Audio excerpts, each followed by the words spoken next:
Yo, what's going on, guys? Happy Wednesday. There's Golden Boy will be having some boxing tomorrow. And I also believe Naoya Inoue fights tomorrow as well, possibly on ESPN Plus. He was supposed to fight Sam Goodman. Goodman had or obtained a nasty gash right under his, I don't know, left side eyebrow, left side of his face, and he pulled out essentially against Naoya Inoue. So his last minute replacement is Yi Jun Kim, right? So just want to let you guys know, like around 5 a.m. ish tomorrow, Naoya Inoue is going to be fighting. Or maybe that's 2 days from now. I'm not exactly too sure, the time difference between Japan and the United States. But tomorrow, Golden Boy will be having a couple of fights. As you guys see on the screen right here, you have Priest versus Howard, Tyler Howard versus Eric Priest. You're also going to be having my guy, Jordan Fuentes. And I got a couple of amateur clips right here. He's a very slick fighter. Two fighters that I have my eye on, right? There's multiple fighters, but in terms of Mexican-American prospects, is no other than Jordan Fuentes from Golden Boy and Steven Navarro from Top Rank. And these fighters are incredible. These fighters are fast. They have a lot of amateur experience. They fought against one another. So, yeah, man. Actually, let me check if my mic is even on. Because last time I was talking for like 30 minutes. But anyway, man, I just want to let you guys, inform you guys that Jordan Fuentes, the kid in red, southpaw, Golden Boy fighter, is going to be fighting in tomorrow. And I believe you'll be able to watch these fights either on the DAZN app or maybe on the Golden Boy Boxing promotion on YouTube. So, yeah. So, right here it says watch the weigh-in on YouTube and watch on DAZN. So, I want you guys to tune in, man. Especially shout out to my boy Jordan Fuentes. His mom recently just, I don't know if you can buy them, but Jordan Fuentes and his team, they came up with a dope ass shirt. It is badass. Like whoever his print, the company, the tailor who created the shirt and designed, they made a really cool shirt. So I don't know if you guys are a big fan of Jordan Fuentes. I don't know if you guys have heard of him, but he is one of Golden Boy's prospects. Very young, I believe maybe 18, 19 years old, extremely fast. And you guys can watch a little bit. See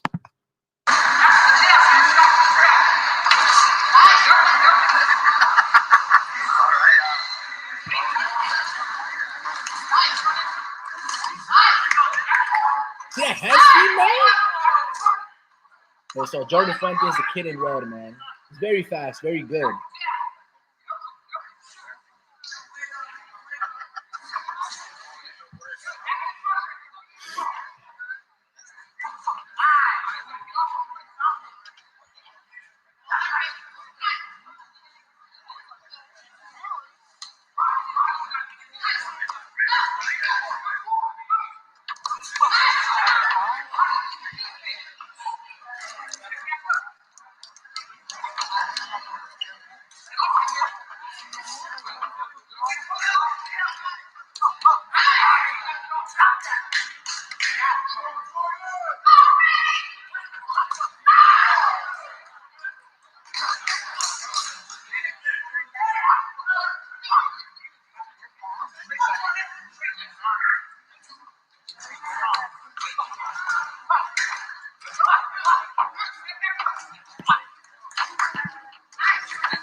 Hold on, guys. I gotta put that on 1080p. I apologize, man. I don't know why it goes 360. Horrible.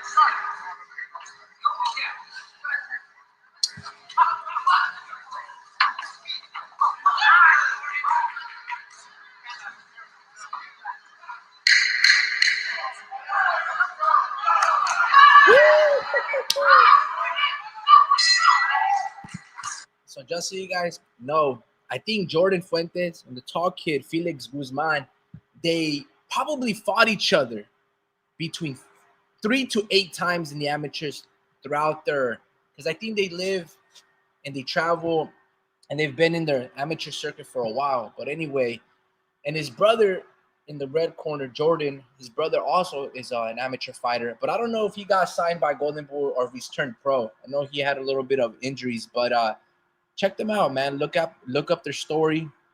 Jordan Fuentes has a lot of potential. I believe in the amateurs, he fought at 115 and 118 pounds. So I believe that's probably where he's campaigning as a pro, maybe even 122. I'm not too sure. He's got the skills and the experience. And as he starts to grow into his man strength, that speed and the IQ, and that razzle-dazzle hand speed that he's got, once he starts filling out and becoming much more strong and much more planted, good luck. I got high hopes for him, man. High hopes for him.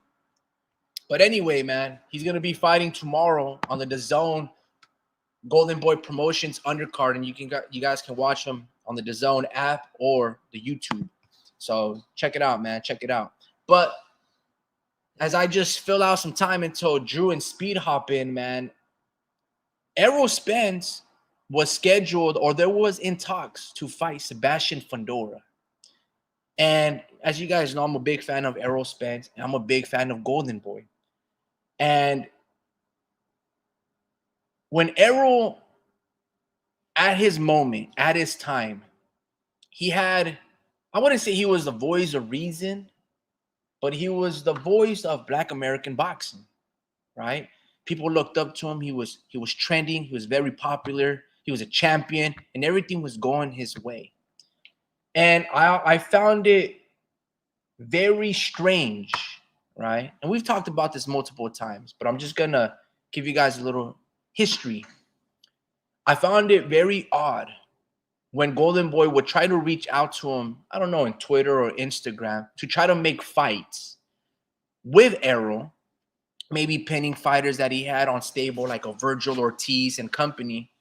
Errol would basically shut it down, right? And then always say to Golden Boy, you don't treat black fighters well, right? And during these times, there was, I don't know, the publicist of Golden Boy, forgot exactly what his name was, but he had called out Haymon the Black Hitler. I don't know if you guys remember these things, right? So because he's one of Golden Boy's underlings, maybe he runs the media department, the Ring Magazine department, and he's having this correspondence with Golden Boy and Eric Gomez, this publicist, this media manager, whatever you guys want to call him.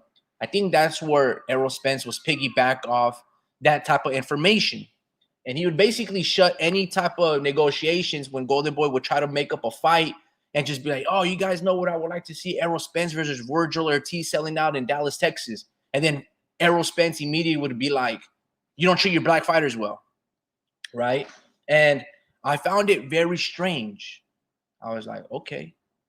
So as time trickles down into the future, Errol Spence is basically fed, right? His managerial team, Al Haymon, maybe PBC's matchmakers, they present a contract after 2 years of inactivity, and they tell Errol Spence, hey, yo, you want to fight Sebastian Fundora? So I find this very odd, very suspicious, and honestly, almost like a stab in the back. If I'm Errol Spence, I need that Golden Boy treatment that they gave Virgil Ortiz. I need 2-3 tune-ups. You see, because when Virgil Ortiz, and this is the difference between people actually who care about you and having your back, and then there's PBC, Al Haymon, and that whole stable that keep their fighters inactive, underpaid, right? And it's detrimental to a fighter, right? Because any athlete knows that you need to be active, physically, having sparring sessions, fights, and things of this nature, or else you're not going to be as sharp. And when you do try to pick it up, right, your timing, your speed, and the rigors of camp, guess what's going to happen? You're going to sustain injuries. Input, or henceforth, Keith Thurman. Every time he would try to bring it back, always an elbow injury, a shoulder injury required, surgery or whatever the case may be. 3-4 years after the fact, he finds himself fighting in Australia. Keith Thurman was one of the pillars, one of the faces of PBC, of Al Haymon, especially after victories with Sean Porter unification matches with Danny Garcia. And that's the difference between Golden Boy and PBC, right? Look at, for example, Virgil Ortiz. Virgil Ortiz, after I believe beating McKinson, Virgil Ortiz was scheduled to fight Iamanta Stanionis. And first, I believe Stanionis pulled out of the fight because he needed to have surgery on a kidney or something with his liver. I forgot exactly what happened. They postponed it. And then next thing you know, Virgil had this thing called long COVID, rhamniosis. I've never heard of it. But basically, his muscle was deteriorating. And then they rescheduled it again, like 3-4 times after the fact. And basically, the fight just got canceled. Yeah, Montes Stanionis was extremely pissed off. He was like, man, I didn't even get no like stipends, no money for this, you know, for the fight being canceled. But Golden Boy understood like, okay, I can't lose Virgil Ortiz. So we have to give him time. We have to find out what's happening to this fighter that we've invested a lot of time, money, and effort, because there's a lot of money to be left, and we got to get down to the bottom of this. So they tell Virgil, when a lot of people were telling him, there was a lot of people, all right, telling Virgil, bro, you need to retire. Like, your health is much more important. And Golden Boy and his stable, and a lot of people were accusing Golden Boy of not caring about Virgil Ortiz's health. They're like, dude, you're a greedy promoter. You don't care about this fighter. You just care about the money and all these missed opportunities that he could have had, right? I don't know if you guys remember all this stuff, but basically Golden Boy tells Virgil, bro, you're probably going to need to move up to 154 or 160 pounds, right? Because as you're cutting weight, your body's going into shock, and your muscle, probably oxygen to your brain, water retention, your body's decomposing essentially. So you need to move up and cut less and just let your skill, you know, supersede being the more muscular guy. So he had 2-3 tune-ups in between.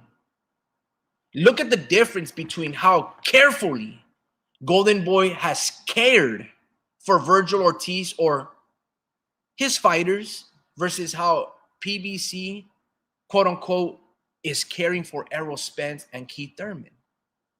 Look how inactive they are. Why do you think Keith Thurman is making a comeback in Australia against Brock Jarvis? Because he needs money, which is crazy. Look at Jermell Charlo. Look at Brian Castano. Look at Edwin de los Santos. Look at all of these fighters that could be champions, and where are they now? You don't ever see Brian Castano ever again. You don't even hear names of Edwin de los Santos. PBC has been extremely detrimental to the careers of Black American fighters, to American fighters, period. You get what I'm saying? So it's very shocking how Errol Spence doesn't come out and state, yo, why are you guys trying to have me fight Sebastian Fundora for my comeback fight? I haven't fought in 2 years, and you guys want me to fight Sebastian Fundora of 2 years of inactivity? What happened to me last time out Haymon and PBC when I had over a year of inactivity, or when I was just fighting one time a year before the Bud Crawford fight? I was getting tore up. I wasn't sharp against Ugas, right? My punch resistance and tolerance, mouthpiece was falling out. And then look what happened after 1 year of inactivity. After the Ugas unification, he tried to become undisputed against Bud Crawford, and he was slow. He was scared to get hit. He wasn't reacting well. Every single jab was popping Errol Spence's head back. So my thing is this, Errol, I don't know, man. PBC is not looking out for your health. Bro, how are you going to come back after almost 2 years of inactivity and they're trying to feed you Sebastian Fundora? That's the craziest thing that can happen to Errol Spence. Errol Spence needs that Virgil Ortiz treatment. He needs 2 to 3 tune-ups. And I'm talking about soft touches. I'm not talking about David Evanesians or Mean Machines. I'm talking about Errol Spence needs to be fighting the Keith Thurmans of the world. Man, some Rod Salkas. Because he might just get beat by guys like Rod Salka. That's how bad Errol Spence might be. Probably shell-shocked from the performance against Bud Crawford, the images, the blood, the dentures, all of those things, the pain and punishment of the moments or reef. Like, you got to understand this, guys. Errol Spence has had a great life, right? He's had a great life. On top of having a great life, there was no reason for this guy to be partying and drinking and doing all of these things. Maybe had suicidal tendencies. You know what? I don't even know if I'm supposed to say that word. Holy snap. But he has these tendencies, and there was no reason for Errol Spence to have these tendencies of a drunkard. What I mean by that is, like, when we talk about like having mom and dad at home, when you go to school and everything's been proper, right? This guy's an athlete, right? Probably a collegiate athlete if he decided to go through the route of football. You get what I'm saying? So there was no reason for Errol Spence to have these tendencies of self-destruction. Anyway, all I'm saying is everything that Errol Spence has had between a great life and a great career, he squandered it. And I can't help to think to myself, imagine had he had a legitimate promoter. Let's say had he tried to do business with Golden Boy. Let's say Errol Spence had a Golden Boy promoter or Oscar De La Hoya in his corner. He's going to get the Virgil Ortiz treatment after Rambiosis. 2-3 tune-ups. Then you go fight some dude, Bohachuk. And then Madrimov. Then possibly unification matches. That's the beauty about having somebody that actually cares about you. And then there's PBC on out Haymon. Yo, Errol, I want you to fight Sebastian Fundora. And Errol basically walks out and be like, I ain't gonna fucking fight this dude. I don't even have a proper trainer. He's probably hitting mitts with his cousin. And it's like, bro, this guy's damn near retired. Anyway, shout out to little Avner Marquez, man. Little Lomachenko, like, look at that little southpaw right there.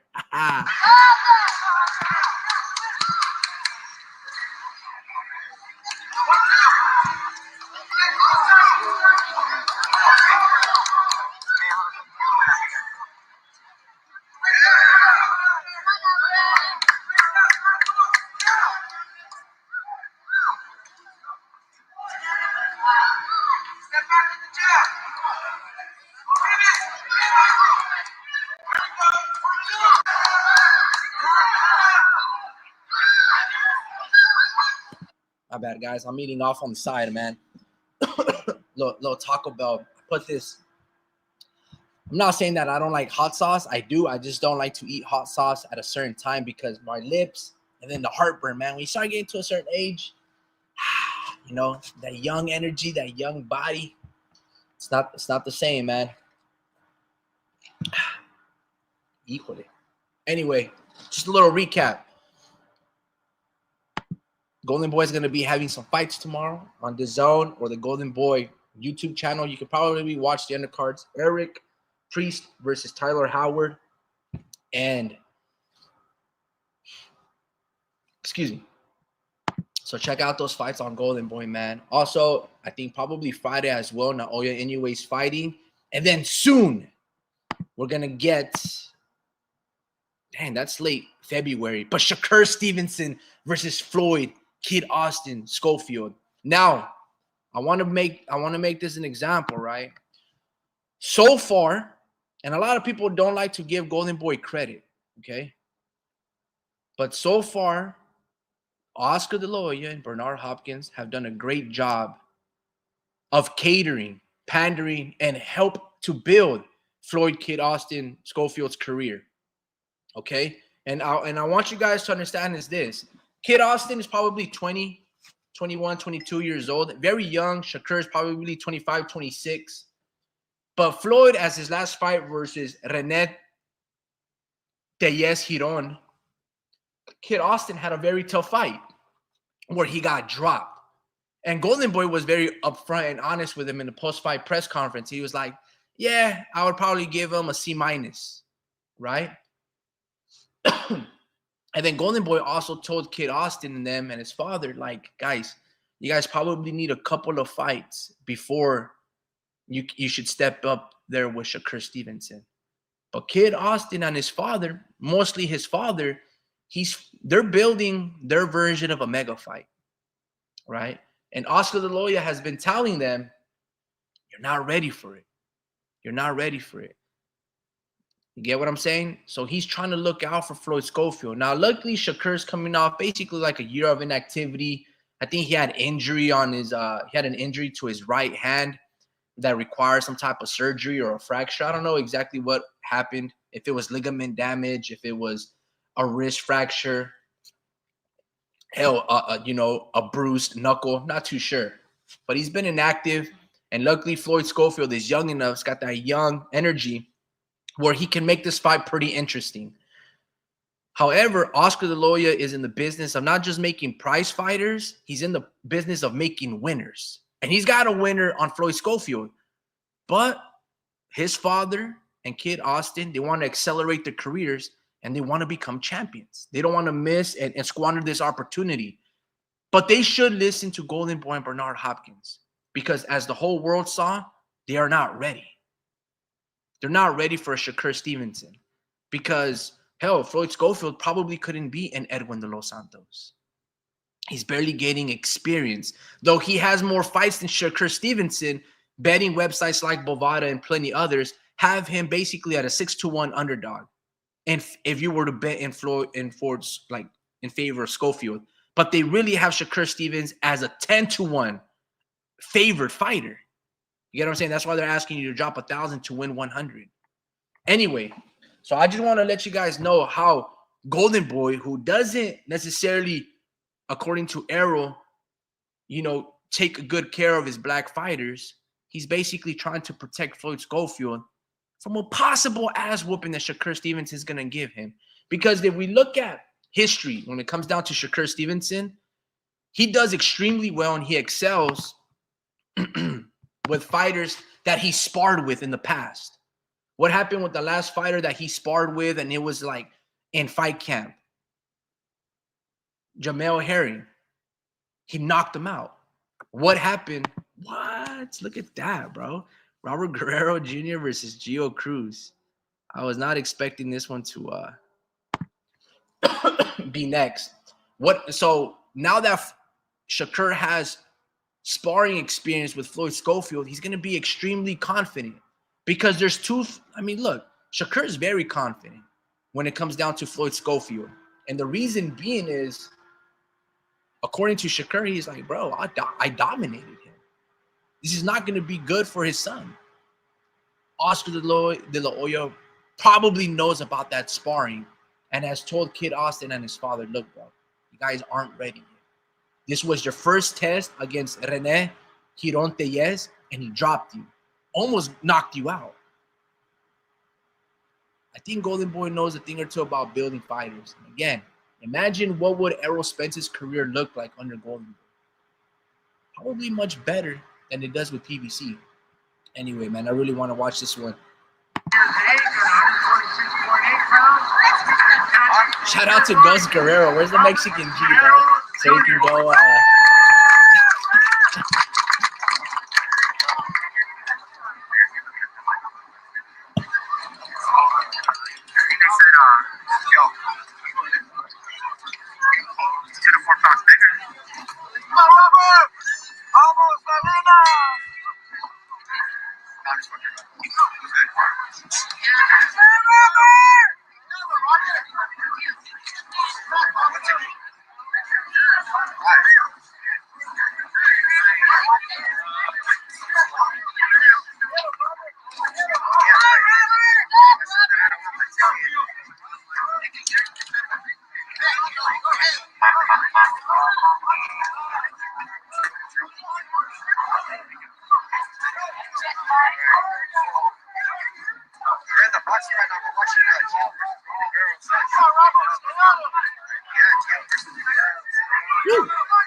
forgot how good these kids were, man. I mean, they're still really good. For those that don't know, that's Robert Guerrero in black, and he's I think 2 or 3-0, man.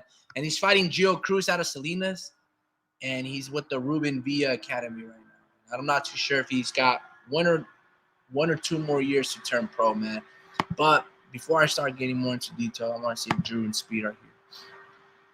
But yeah, man, a lot of potential when you see a lot of young fighters growing up, and to possibly when they get a little 2-3 years older, when they hit 20 to 21, to see if they pursue the sport of boxing at a professional level. I think to get a professional boxing license is only like $60. Not too sure.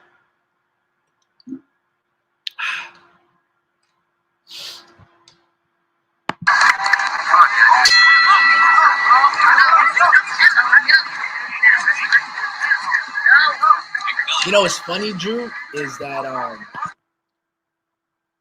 Speed's taking a shower too. I'm waiting actually on him and then you.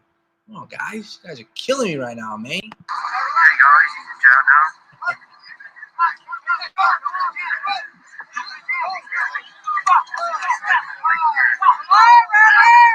the tents. Tell them by the tents. I'm wearing a Pittsburgh jersey. Black and yellow.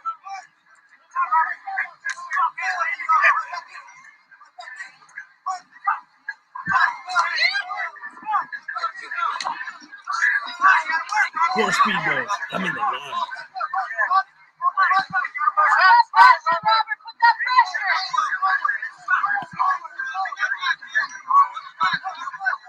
Yo, mic check real quick, Speed. You there, bro? Homie Ricky. Homie Ricky. Loud and clear, bro. I hear you. Yeah. Well, good even fall to one and all, and good even fall to you, homie Ricky. How do you do? Pretty good, man. They brought me some Taco Bell, and I don't know. I don't really put Diablo sauce. I use the regular light orange pack, the hot one, not the mild. Mild tastes disgusting. It's the hot one. But they got me Diablo, and I don't know if my lips are chapped, but goddamn, bro, they're burning as hell. Yeah, man. Yo, so that event right there that you're looking at, ladies and gentlemen, that event, that boxing event took place in a show called the Tavares Family Mega Show. It is a lowrider primarily, but boxing secondarily, and thirdly, a musical concert that takes place every year, or at least it has been for the past 3 or 4 years now in the city of Salinas, California, right? And except I think there was maybe a year or so during the pandemic where there was an interregnum, a hiatus of this activity, obviously because of the pandemic and all the precautions the government forced us to make for the greater good and the well-being of the population of the United States of America, right? But there in the black and the white stripe, you see Robert Guerrero, not Robert Guerrero. We see Robert Guerrero Jr., a young fellow right there that I'm not too sure how long he's been doing it, but he's obviously very good, very capable, and he's fighting one of very talented fighters here from Salinas, California. Two very feisty Mexican come forward aggressor types, the guys that don't take a step back. And they put on a heck of a show. If funny enough, now that you're bringing up this event, homie Ricky, I do have bad news. I lament to report that as of today, in fact, Mr. Tavares, the gentleman that is very heavily invested in the city of Salinas, California, and in Monterey County in general, and particular with all things lowrider, Chicano, Mexican American, funk music, and boxing. This gentleman reported today on Instagram on a live that there is a postponement of this year's Mega Show 2025. And apparently it has to do with the venue. The venue that this takes place, if you can see in the foreground, in the background, I mean, you see mountains. Why? Those mountains are the Gavilan Mountains, right next to the pinnacles, Oh, right? okay.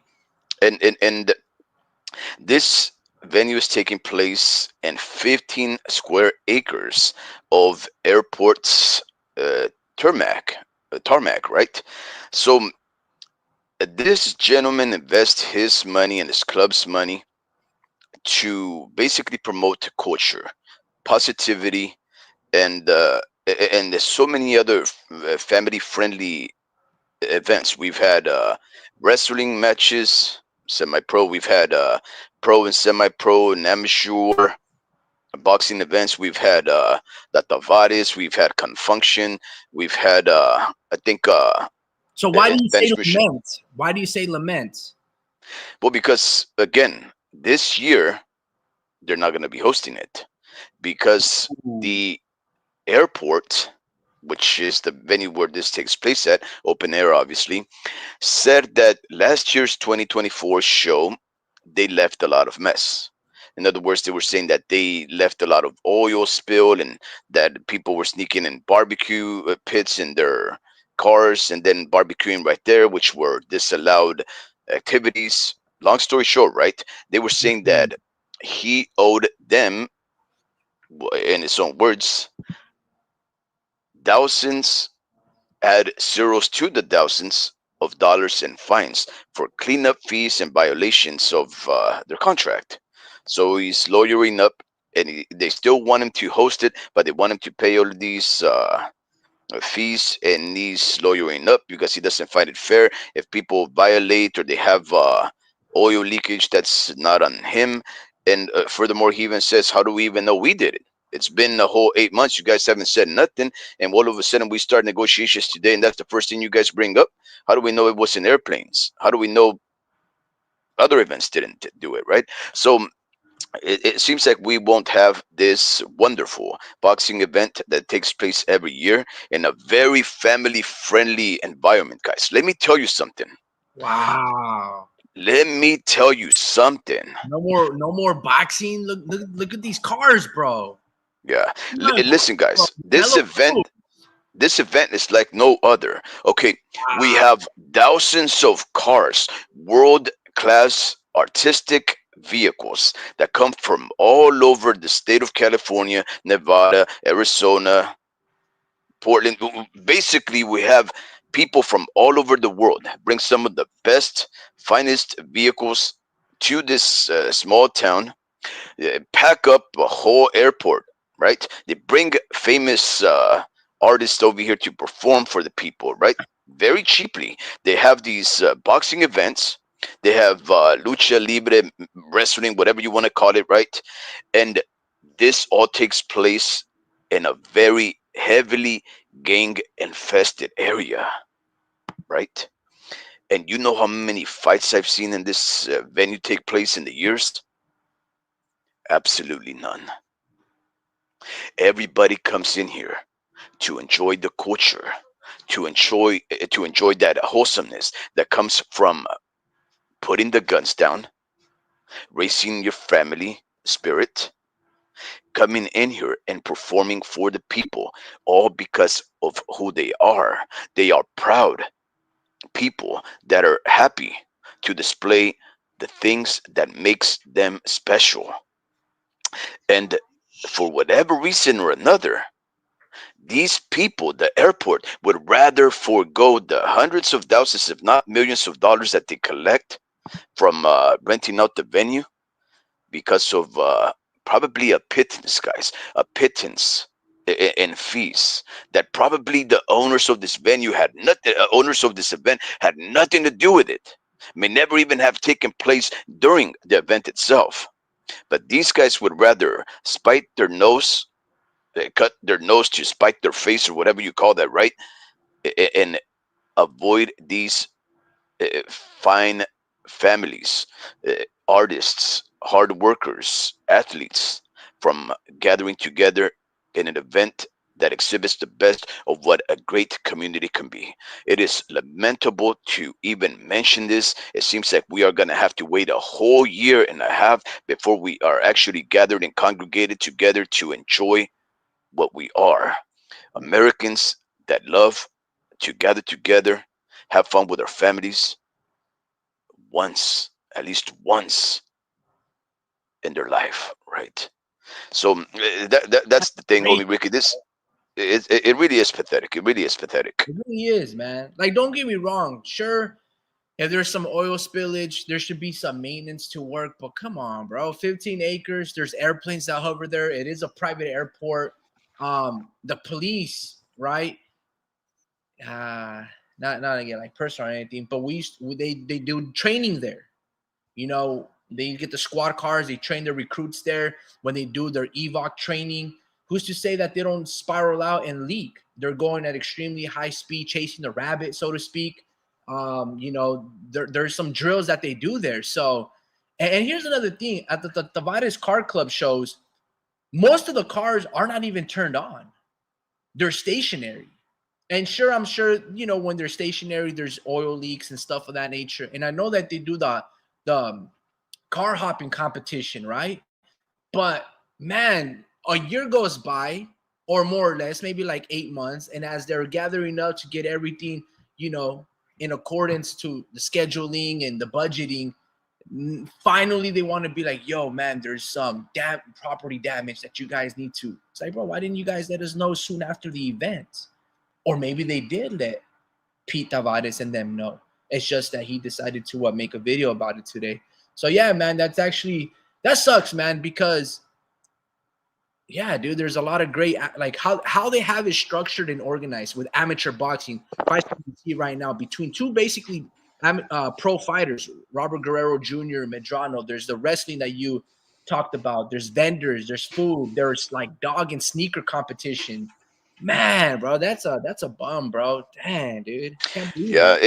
I mean, here's the thing, homie Crazy, Ricky. crazy. Um, the fact of the matter is that if the airport, if the city of Salinas, not really so much so the city of Salinas, it's the venue, right? The Salinas Municipal Airport.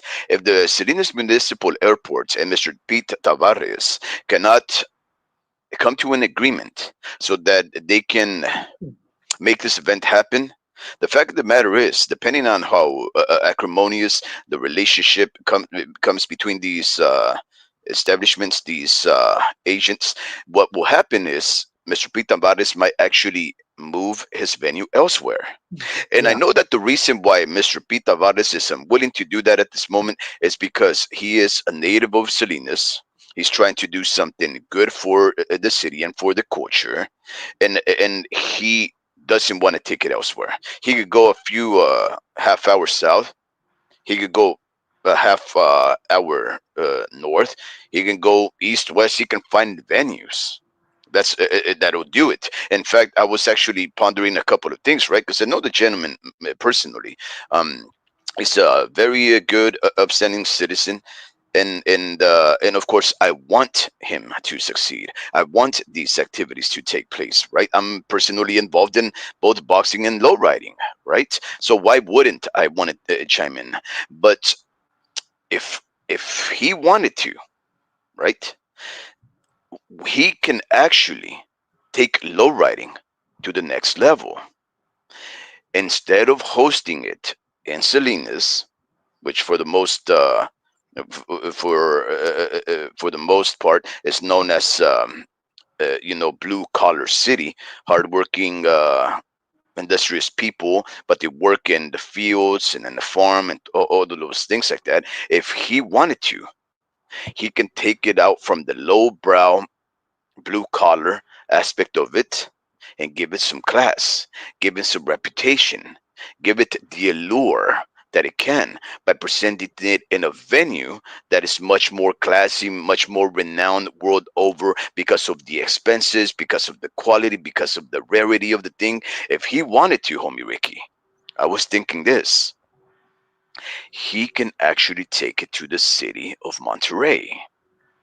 We know that the city of Monterey, Pebble Beach, Carmel, all of those places on Car Week is the biggest event in the United States of America for the most rarest, exotic, most unique, most beautiful, most expensive auctions that take place.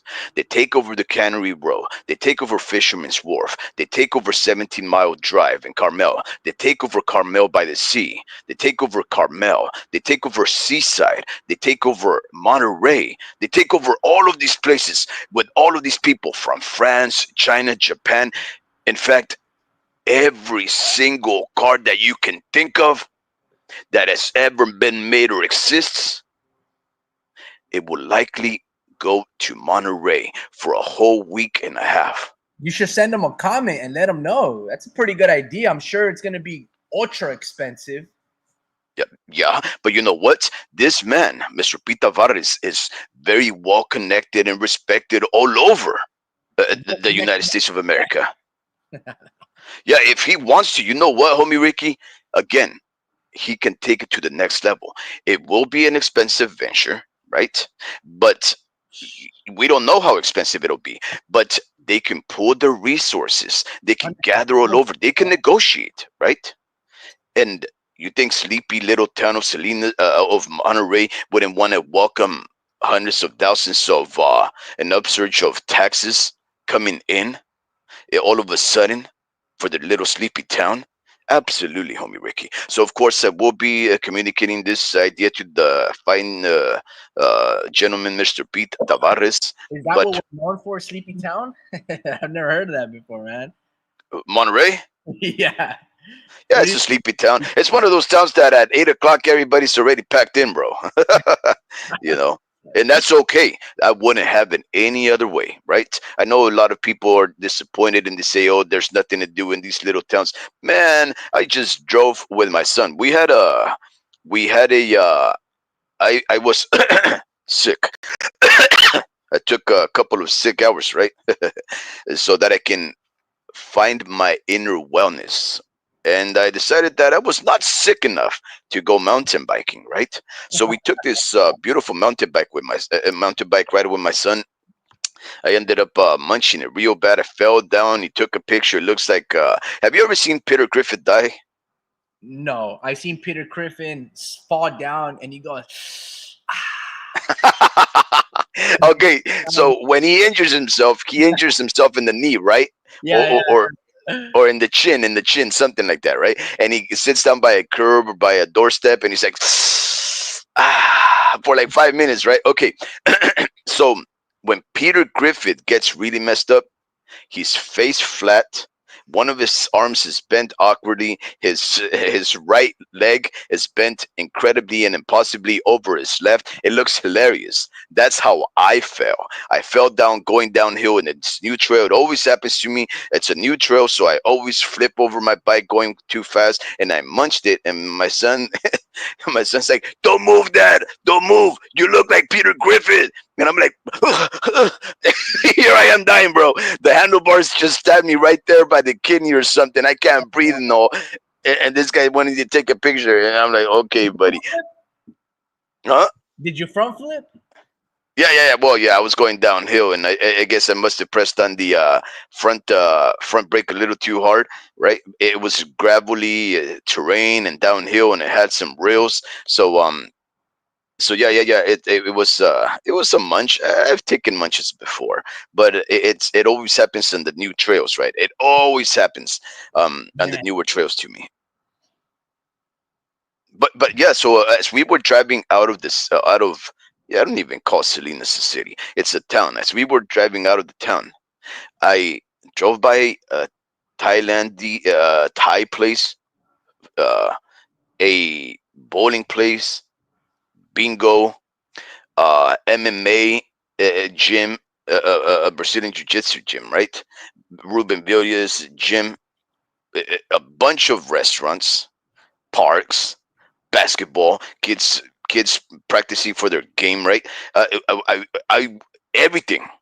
And I was like, what else does this city need? This town need? It doesn't need nothing, right? The only thing you can say that it doesn't have really is nightlife, right? But we have bars. If that's what you get down to, you're not gonna come over here to dance la cucaracha, right? You're not gonna come over here to dance disco and everything because we're not in San Francisco, but Otherwise, we have everything in the small little quote unquote sleepy town, right? I don't know what people don't like, but this is a very beautiful place. So, yeah, homie Ricky, I'm going to reach out to Mr. Tavares, see what he thinks about that idea. It might be out of his reach, but if he gets together with car clubs down south in Los Angeles, up north in San Francisco, east in Las Vegas, and all of these places, maybe, just maybe, they can make it happen and give it another level of credibility and reputation that the low riding and boxing community needs. Yeah, no, man, I hear you. Yeah, I think that'd be a great idea. I'm sure right now, looks like since he has to lawyer up and have battle, court expenses and all of these things, it might be really pricey for him to really think about, you know, first coming up with a great argument to win this litigation if the city presses charges, because it looks like they are in terms of, it looks like it's cosmetic, and then also at the same time try to negotiate with Carmel Valley and Pebble Beach to rent out their venue for the event. I don't know, man. Especially, I think I saw that same video. I think you shared it, and he said that it was non-profit as well.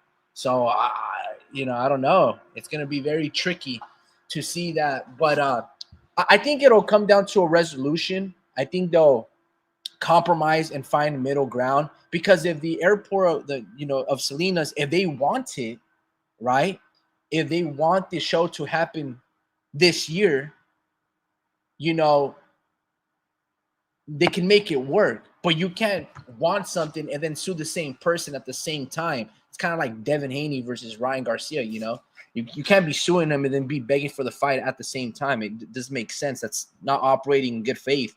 But be Mhm. that as it may, man, yeah, I think that would be a great idea. I think you should definitely reach out to him. I think he'll have a lot of, it just makes sense.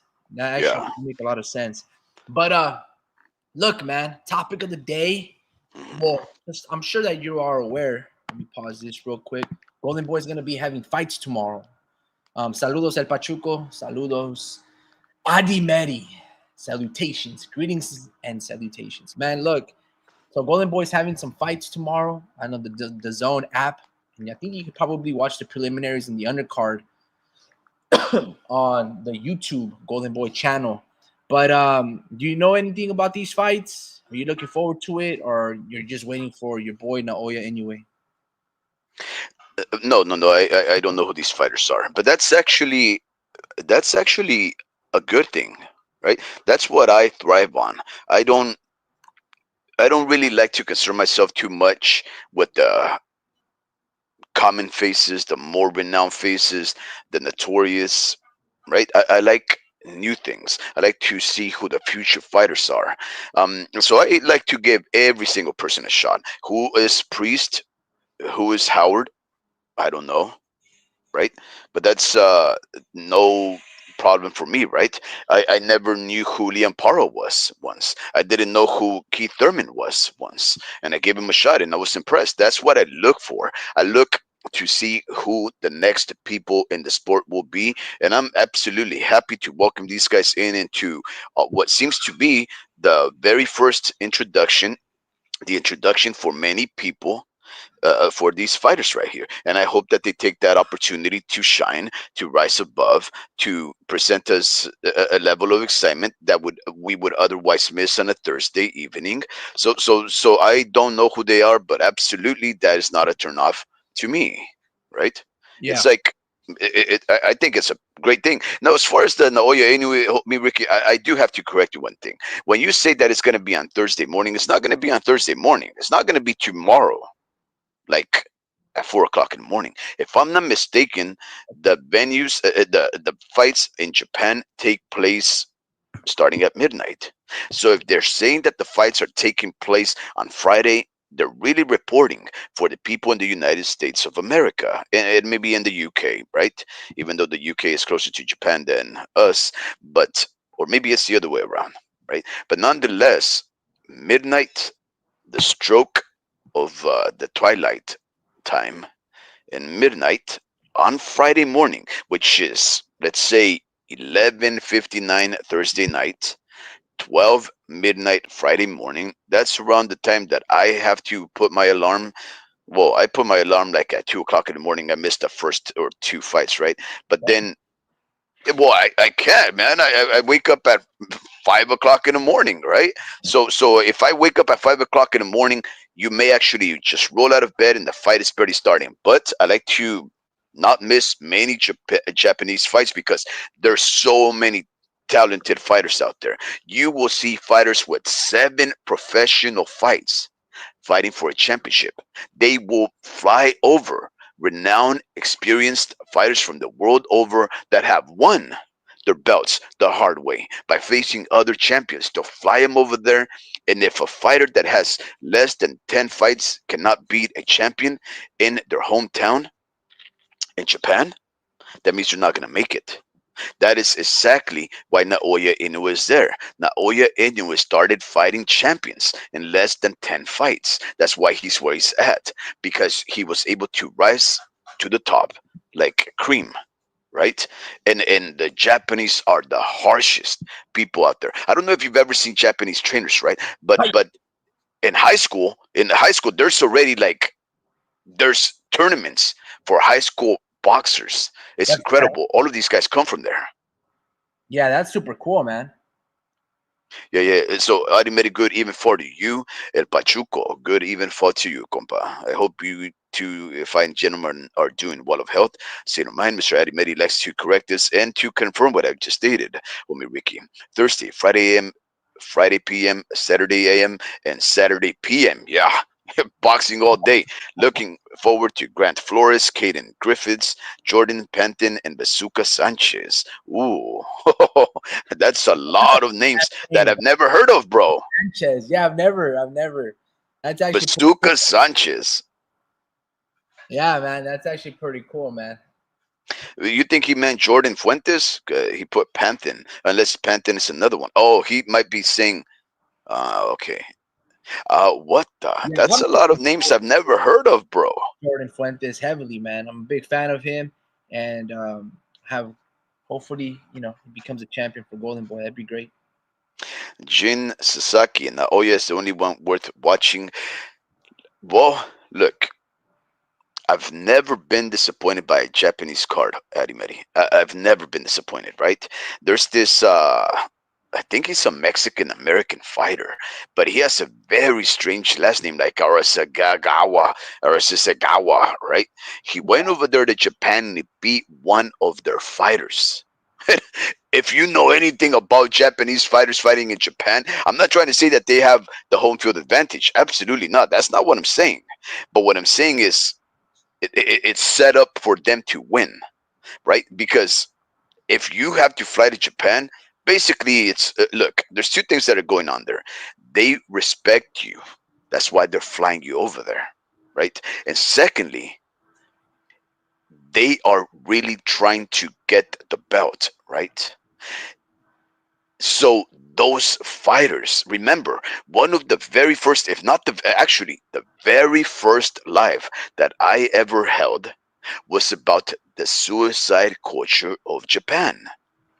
Honor, victory means so much to the Japanese individual, especially the fighting Japanese. One of the prospects, like this guy was a high school champion, right? He had 7 fights, right? He was gonna fight for a belt. He didn't make weight, and out of shame, he took his life, right? These Japanese fighters are gonna give everything, not at 50%, not 60%, not 80%. They're gonna give 100%, especially for their people, especially for a belt. And this guy went in 3 pounds overweight and he took his life. So imagine this fighter, whoever is fighting Naoya Inoue, Jin Sasaki, he's gonna perform to the best of his abilities. I have no doubt that that guy is really thinking he could beat Naoya, and I have no doubt that any other fight that's taking place in that undercard will live up to the moment. Homie Ricky, he goes on. Adimedi goes on. He says, Grant Flores is Manny Gucci Flores' brother. Ah, okay. And Jordan Penton is the co-main with a 90% knockout rate, 10-0. Ooh, Kenny Griffiths is the future too. What? Wow. Eddie Medi, where is this?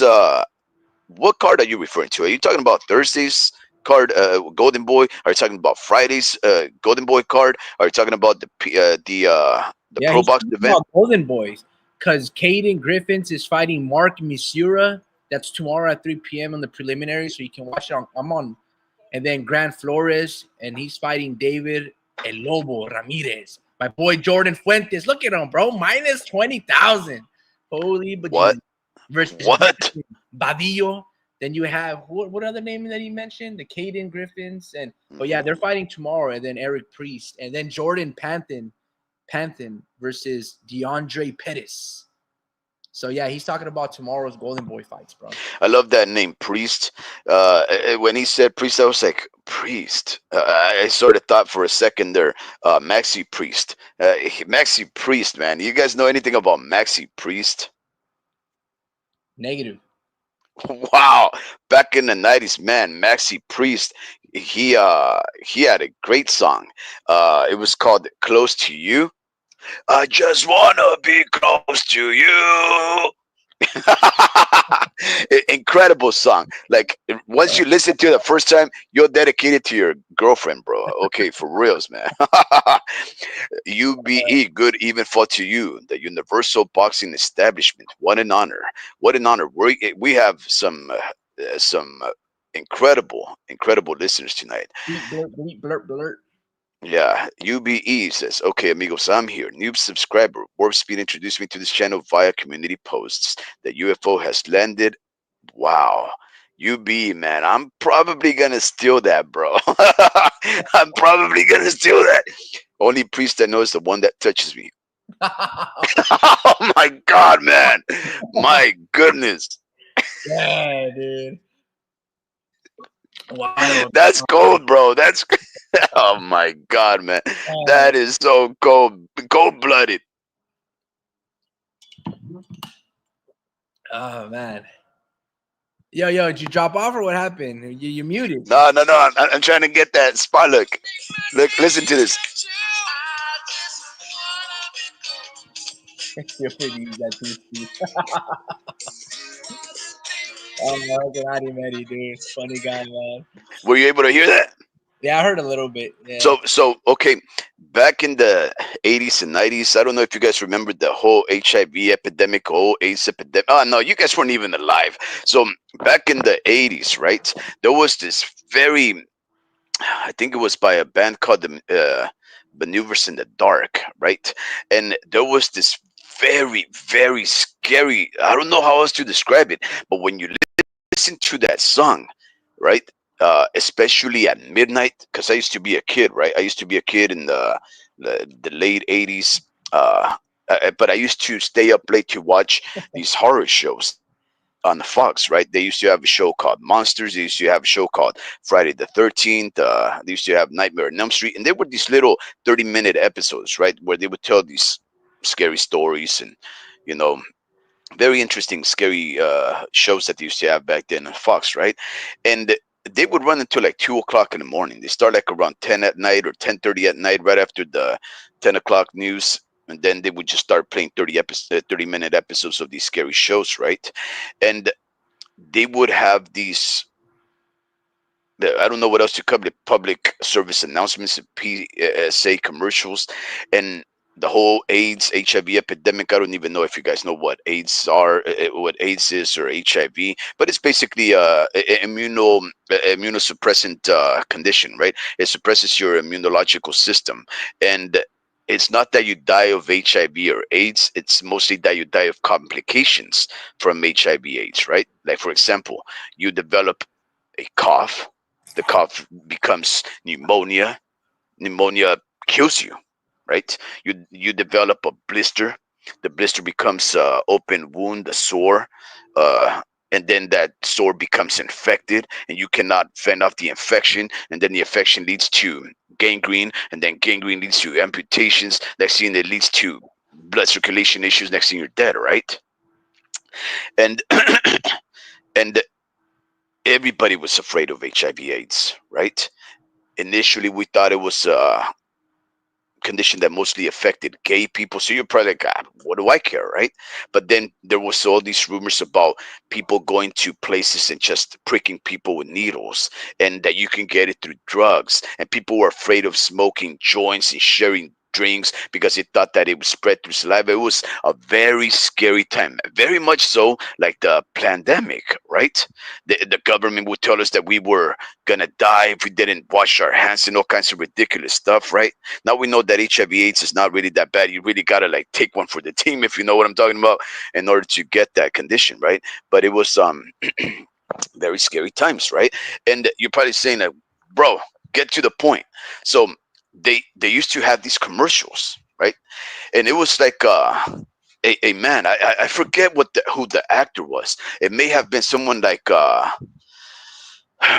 one of those great uh, singers from the 80s and the 70s, right? Alexander, I don't know, Alexander something, right? And he was supposedly in this dark room, and he opens up the door, and he's walking into this dark room, right? And there's a beautiful black lady in bed, and then he walks in there, and it's obviously insinuating that they're gonna have an intimate moment. And then that stupid, scary song would play, orchestrated maneuvers in the dark or something like that, and it was just like dun, dun, dun, dun, dun, dun, dun, dun, dun, dun, dun. And you were just scared. You were like an 8-year-old kid, right? You were scared as spook, like, oh my goodness, here comes the devil or something. And and it was everything from the 80s sounded sexual, man. Everything sounded like you were gonna die of AIDS. Maxi Priest had songs that sounded like you would have AIDS from them. Milli Vanilli sounded like you would get AIDS from them, right? It was just a scary moment, homie Rick. And you're probably like, man, that was that was that don't even sound that scary. But I'm telling you, when you're 8, 9, 10 years old, it's the scariest thing to think about, dying of AIDS, bro. Yeah, man. I mean, it doesn't. It sounds scary, bro. Like I don't need to experience it or have somebody around my area to experience it, so I know how terrible and horrible that must feel like, man. I just want to say the Universal Boxing Establishment said War Speed got the coolest voice, bro. I swear you can compare him to the Robert Stack from Unsolved Mysteries or John Wash from America's Most Wanted. You can't tell him that, man, because he knows, bro. He knows, and then he makes his voice even deeper. So you can't compliment this man, bro, because you give him an inch, he's gonna take a whole. You can't, bro. You can't. I No, need. I appreciate that compliment. Those gentlemen, that especially like Robert Stack, and another one of mine, right? The old fashioned 1950s actors like Rod Serling, man, my heroes. And I don't know, maybe it just has to do with the fact that I grew up with them, and a manly man. My father is a very manly man, guys. He's a very manly man. I don't know how else to describe it. The hardest worker you'll ever meet, the most straightforward man, very humble, very respectful. He'll never say a bad word. And he doesn't have the manly deep voice, right? But I think I probably take certain steps in my expression and the words that I use and the voice that uh, that I reject, just to match my father's manliness. I think that's how I can best explain that. I wish I was half the man that he is, but I try to make it up with my voice.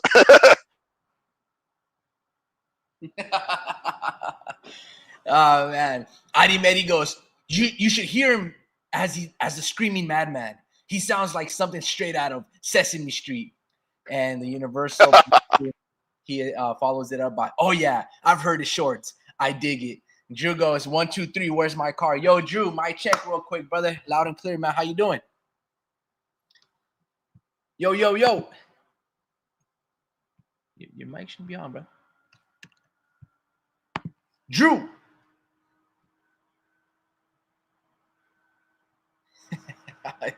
Yo, bro, I can't hear you, bro. Where you at? I'm trying to talk.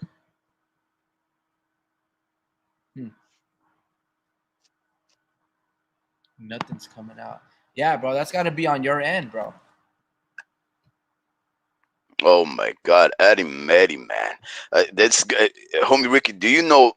You know Eddie Meddy. I've always been a fan of the guy, right? He's uh, Yeah. he's he's hilarious. Are you actually reading some of the things they're posting, man? They're hilarious. You be in. Oh my God.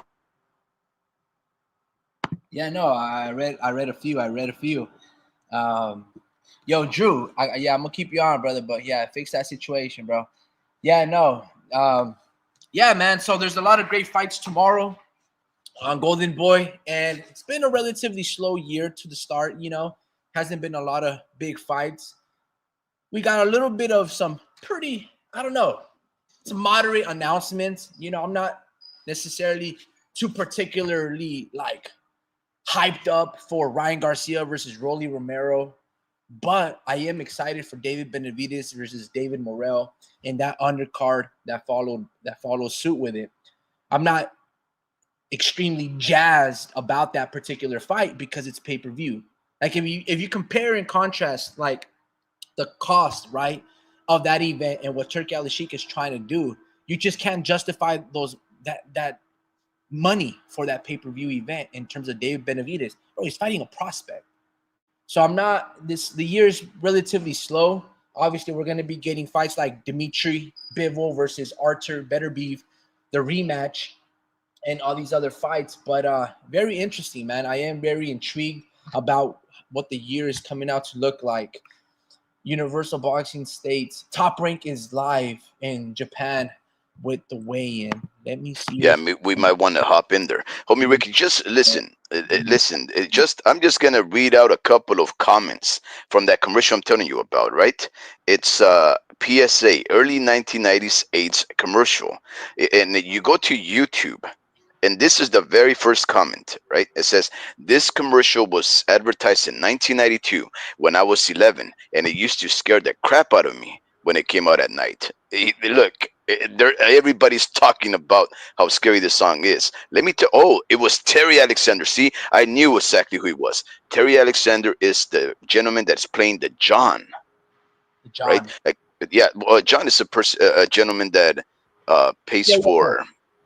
for the services of love. Here, listen to the song. Tell me this is not the scariest thing ever.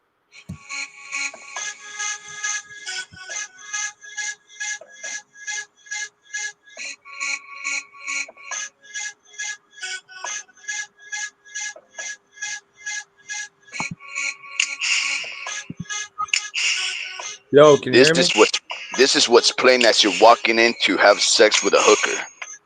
Nah, bro, this is the remix from I think 3 6 Mafia or Twister. Yo, Yeah, I can hear you. what happened? Oh, I don't know, bro. What happened to Listen, you, man? You nah, it good? was your end, bro. I didn't do anything. Yeah, man. So, all right, we talked about a lot of things, but we haven't talked or addressed, well, at least you know, together. That is, we haven't really talked about Okay, let's just get down to brass tacks, right? Okay, ladies and gentlemen, Mr. Keith Thurman is gonna be fighting. Harmony. Yeah, yeah. I think it was Bone Thugs or Twista. One of them, early 2000s crew that. Oh, But you're talking about who yeah, sampled that song by Art of Noise? correct. Who sampled it? Yeah, I believe it was Bone Thugs and Harmony. Now that come to Yeah. think of it, right? But the song is called "Moments in Love" by a group called Art and Noise. It really is the scariest thing, guys. Like it haunts you, right? Um, these things, the things that happen to you as a child, will leave traces of those impressions Hmm. as you age and grow as an adult, right? And those, I tell you, AIDS, HIV was the scariest thing to me, right? It really was. And it takes a long time and to tell you the honest truth, listen, I'll tell you how devastating these, rumors and these commercials were to me. I've rarely ever, this is going to make me sound like, I don't know, you guys can judge me, whatever, right? But I am very reluctant now that I'm married, right? I'm, but now this does not apply anymore, guys. I was always very reluctant to have coitus with a stranger. I would not be able to engage in sexual activity with women without getting to know them first, right? I've only had one night stand, guys. One night stand, because of the type of trauma that I sustained because of such things as this. Now, I think it's a good thing, right, to never have been that promiscuous or willing to just engage in these activities. But I would never just go in there, no matter how beautiful she was, no matter how much I was into her. I would not just be able to just undress, pack her up with the package. I wouldn't be able to do that, guys. I would have to develop some Pack her form up of with me. connection, relations. Huh? Nothing. Got, This guy always does that, bro. He got, he. Oh my God, he just interjects for nothing and he says nothing. got you. Yeah, man. I get it, bro. That sound is very haunting to you as a youth and carried over to your adulthood, and then you're scared of HIV and Magic Johnson. We get it, man. We get it. Okay, But, good. A good night to you, UB. I hope you have a wonderful night. We'll start up these lives earlier, so maybe you can participate in them. But thank you very much. I hope you continue to dish out and dole out some of that hilarious and very astute content that you make. I want you to be more productive because I really enjoy it. But have a wonderful night, UB. sir, have a good night, brother. It's good to see you. Catch you on the next one, man. Adi Medi goes, don't forget to take the aliens with you. Look, Jew and Warp, man, I want to talk about a little bit of my boy Errol Spence, man. You know, I'm a big fan of Errol Spence, and there was some news that he was supposed to fight Sebastian Fundora, which was very odd to me. That's not a fight that you want for a guy who's basically been inactive for over 2 years, and you basically have him fighting a basketball player, bro. Some guy who's 6'6", a champion, and coming off with momentum, Sebastian Fundora. Even Yup. if Errol Spence was active in his prime, he's still going to be in a very tough, and he's going to have a tumultuous outing trying to figure out the puzzle, right, of a fighter who's lengthy, as skinny as Sebastian Fundora. So imagine after 2 years of hiatus, Al Heyman and PBC, they tell Errol, yo, bro, we got you a title fight, Sebastian Fundora.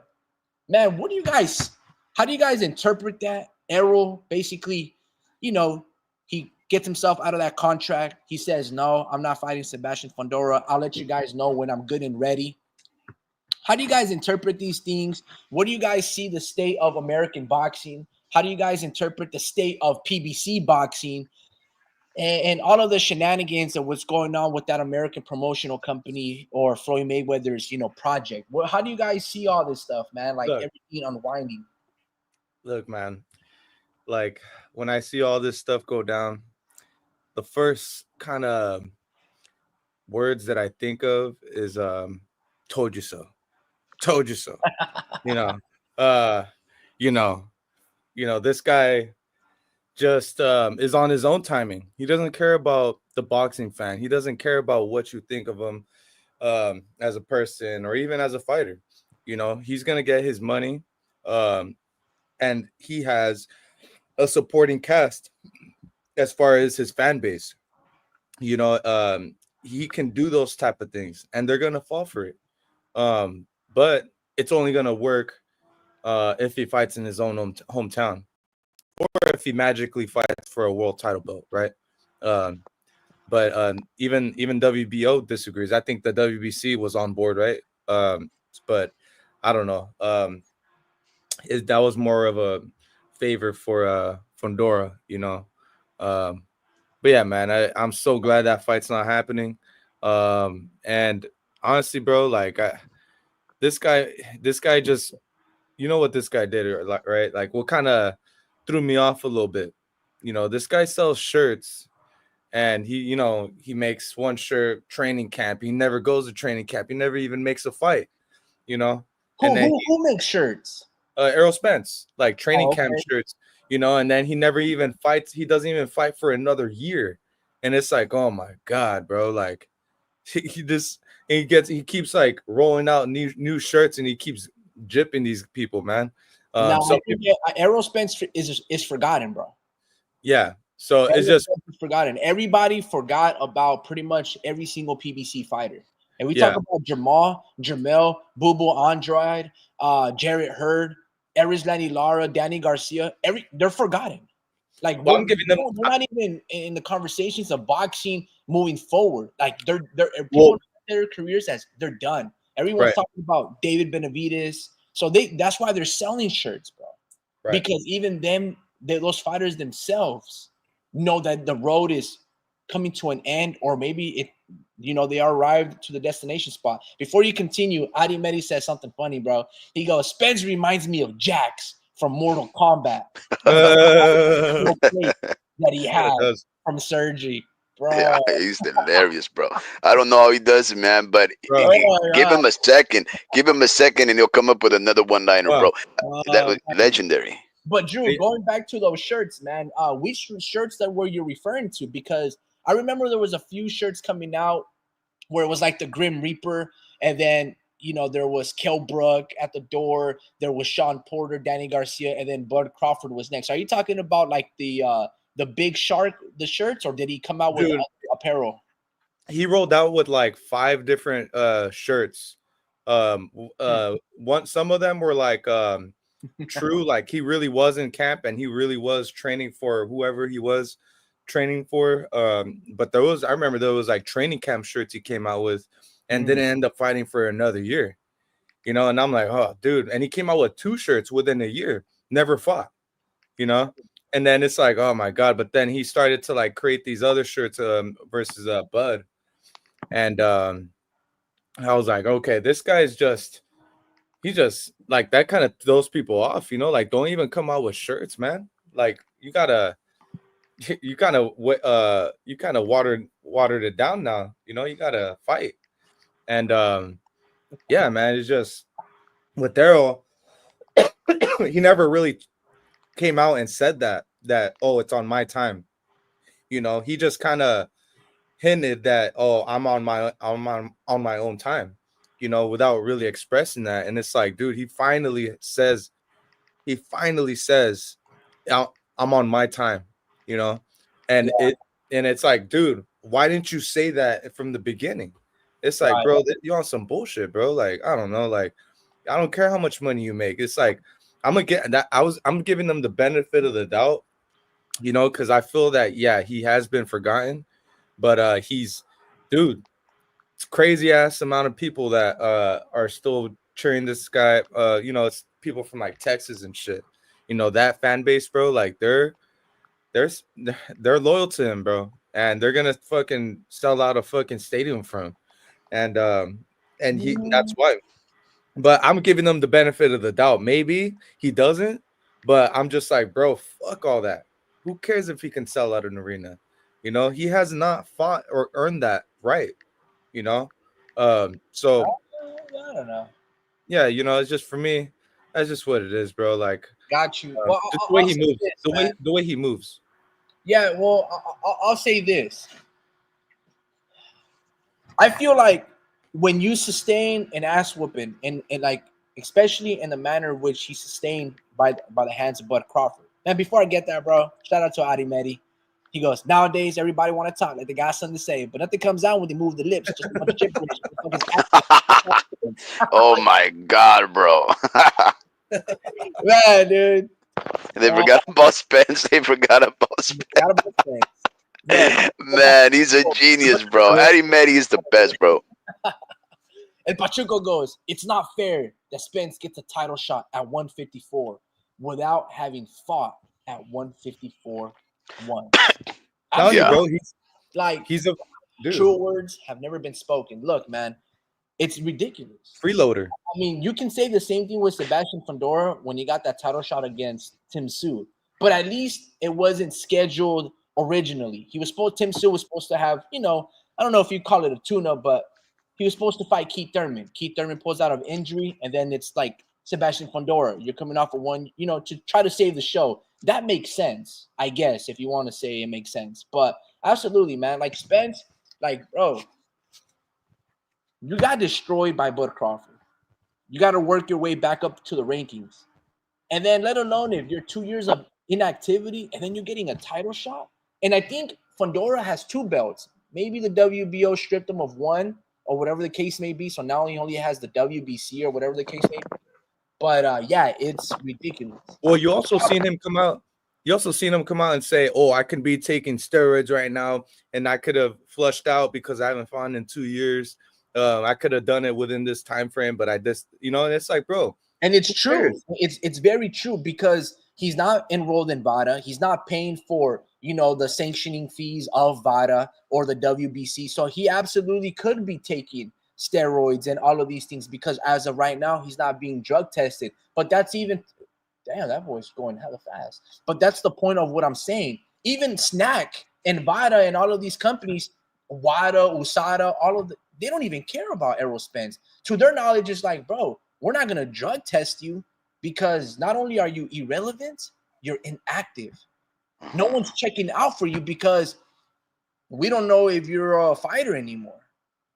So it's like, go ahead and take the steroids that you want. It's not going to save, that chin, that lack of a chin that you have. You have a lot of heart, but that chin is gone. You know what I mean? And so, yeah, he can take all the roids that he wants. I mean, I don't even know why he said that comment. I mean, it was basically like, okay, here we go. The truth has spoken once again. Yep. And he's trying to find some type of understanding. Excuse. It's like, bro, you're worried about the wrong stuff. You should be worrying about getting back into the ring and being active again. Don't be worrying about, oh, look, VADA and the WBC, they're not drug testing me. Bro, they don't drug test you because you're not a fighter right now. Mm-hmm. Like, look at Keith Thurman. 2-3 years of inactivities going to Australia and fighting Brock Jarvis. That's the type of fighters that Errol Spence needs to be fighting. 2-3 tune-ups and then fight some type of contender. Go Erickson Lubin because all of these dudes right now destroy Errol Spence. It's over. Obliterates him, bro. You know what I mean? Spence needs to fight, maybe sign a contract to try to fight Mario Barrios at 154. If Errol Spence can even make that weight class. You know what I mean? Because, he's probably done. And I hate to say it like that, but fights like a mega fight like between him and Virgil Ortiz in Texas, which would be great, bro, we're probably 2 years removed from that fight even being a theme. Yeah. Because we don't know the mental state. We don't know if Errol is capable of doing. I don't know, bro. It's pretty shocking. Yeah. Eddie goes, oh, wait, we can't play Eminem around Spence. That's the reason he lost. Because he walked Bud Crawford out. Yep. Speaking of Bud Crawford, can he take a light tune-up before fighting Canelo, please? Maybe someone in a wheelchair. Oh, man, I'll say this. The bookies have Bud Crawford 1-to-1 ratio versus Canelo Alvarez. I'm going to say this. Let me see if I have it open. I was watching a lot of Bud Crawford lately. I rewatched the Errol Spence fight. Beautiful boxing. Beautiful inside fighting from Bud Crawford. Bro, fast, sharp, creative, not only offensively, but his defense and his hand placement to block. So good, bro. So good. He knew when to smother Errol Spence when he wanted to unleash the hooks. Bro, if Bud Crawford is allowed a couple of tune-ups, right? I don't know when that fight is scheduled versus Canelo Alvarez. Maybe later towards the year or whatever the case may be. September. All I'm going to say is Canelo better not give Bud Crawford any time to fell out to 168. For real. When I watched Canelo's last 2 performances against Edgar Berlanga and Jaime Munguia, in the Jaime Munguia fight, it wasn't so much what Canelo did because he didn't really do a lot of things that I hadn't seen before. But I saw that you had some sympathy towards your fellow compatriot. And then when I saw him fight Edgar Berlanga, I was like, bro, you lost your creativity. You resorted back to only throwing nothing but hooks and heavy right hands. And the jab and straight punches were rocking Edgar Berlanga's his head back. And I was like, And when I juxtapose these fighters' last two fights, right? Bud Crawford versus Errol Spence, Bud Crawford versus Israel Madrimov, bro. From a versatility and just a creative standpoint, this is Canelo's best fighter that he's ever faced. Like when I go back, because bro, I've been watching a lot of film, right? And you know, when I look back at fighters that are very creative offensively and defensively, right? No one matches the caliber of Bud Crawford. I was watching Canelo's first loss, right, against Floyd Mayweather. Floyd Mayweather was creative in terms of changing his rhythm, but not so much his defense. His defense always remained the same, the shoulder roll, and Canelo was headhunting the whole time. He wasn't hitting like Caleb Plant to the arms, to the shoulders, or any of that stuff, right? And then I was watching Miguel Cotto versus Canelo, and Cotto was very crafty. He was on par with Bud Crawford in terms of intelligence from a defensive standpoint. There was times when he would shoulder roll Cotto. There was times when he would move his head and his hands and parry block shots. It was very creative, and that's why Cotto lasted 12 rounds. Because even though he wasn't having a lot of success with power punches and his left hook, his jabs were. His jabs were landing on Canelo. And I was like, And Cotto is small, bro. Cotto's like 5'6", 5'7". And I'm thinking to myself, if Bud Crawford is allowed proper time to, let's say, have a fight at 160 and then or 164-ish, if he allows to fill himself out while not losing his speed, Canelo's going to have a really good fight. Because Canelo doesn't necessarily struggle with big-ass fighters. He struggles with fighters that are big and have skill. See, he had no problem fighting guys that are 6'4", like Callum Smith. He didn't really even have problems fight Sergey Kovalev, 6'2". He had problems with guys that were pretty big and had skill. Gennady Golovkin, Dmitry Bivol, a little bit with Caleb Plant. Bud Crawford doesn't have to worry about being necessarily the larger man because he's not. Even in a short amount of time, he won't be. But from a skill standpoint, I was also watching Canelo versus Amir Khan. And I was like, Amir Khan's speed was snapping Canelo's head back. Bud Crawford won't make that mistake if Canelo feints to the body or days these right hooks to the body. He's not going to get caught with that right hand over the top. I don't think so, because Madrimov was throwing those fours, but it was the straight twos that were landing on Bud Crawford. And Madrimov did his great impression to kind of mimic Canelo a little bit. The only difference is Madrimov had a lot of bounce to him, a lot of in and out, European, Soviet style boxing. Very creative defense. Canelo doesn't do that anymore. And he hasn't done it since like Triple G1. In fact, Canelo doesn't really do that in his whole career.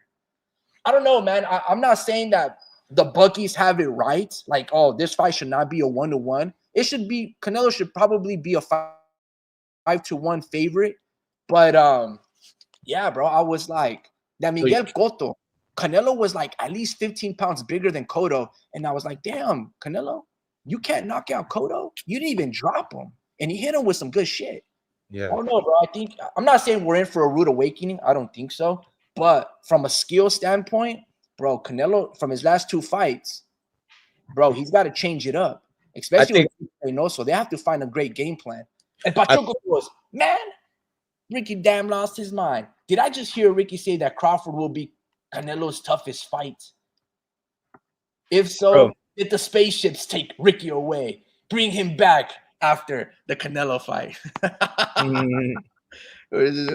Bro, so you got comments. Hold on. Adi Medi goes, everybody's saying Bud retired Porter and Spence consecutively. The Universal Boxing Establishment says, I honestly thought Spence was stoned out of his mind. Dude looked high as fuck, like he just smoked a blunt or something. High off those Mike Tyson shrooms. No, look, like I always said, I respect Terrence Crawford. He's a very talented fighter, but he just won one big fight. If Canelo stops at the lonchera before fight night, it's game over for Bud. Tacos. I agree with the homie Ricky. Showbiz the Frog hyped up the possibility of Bud having a chance, so the odds changed. so that's funny, dude. So I'm it's gonna say this. I know I've been talking and rambling on for a bit, but I'm almost done. That Miguel Cotto fight, Canelo wasn't like. Let me ask you guys this: does Canelo use his size in fights?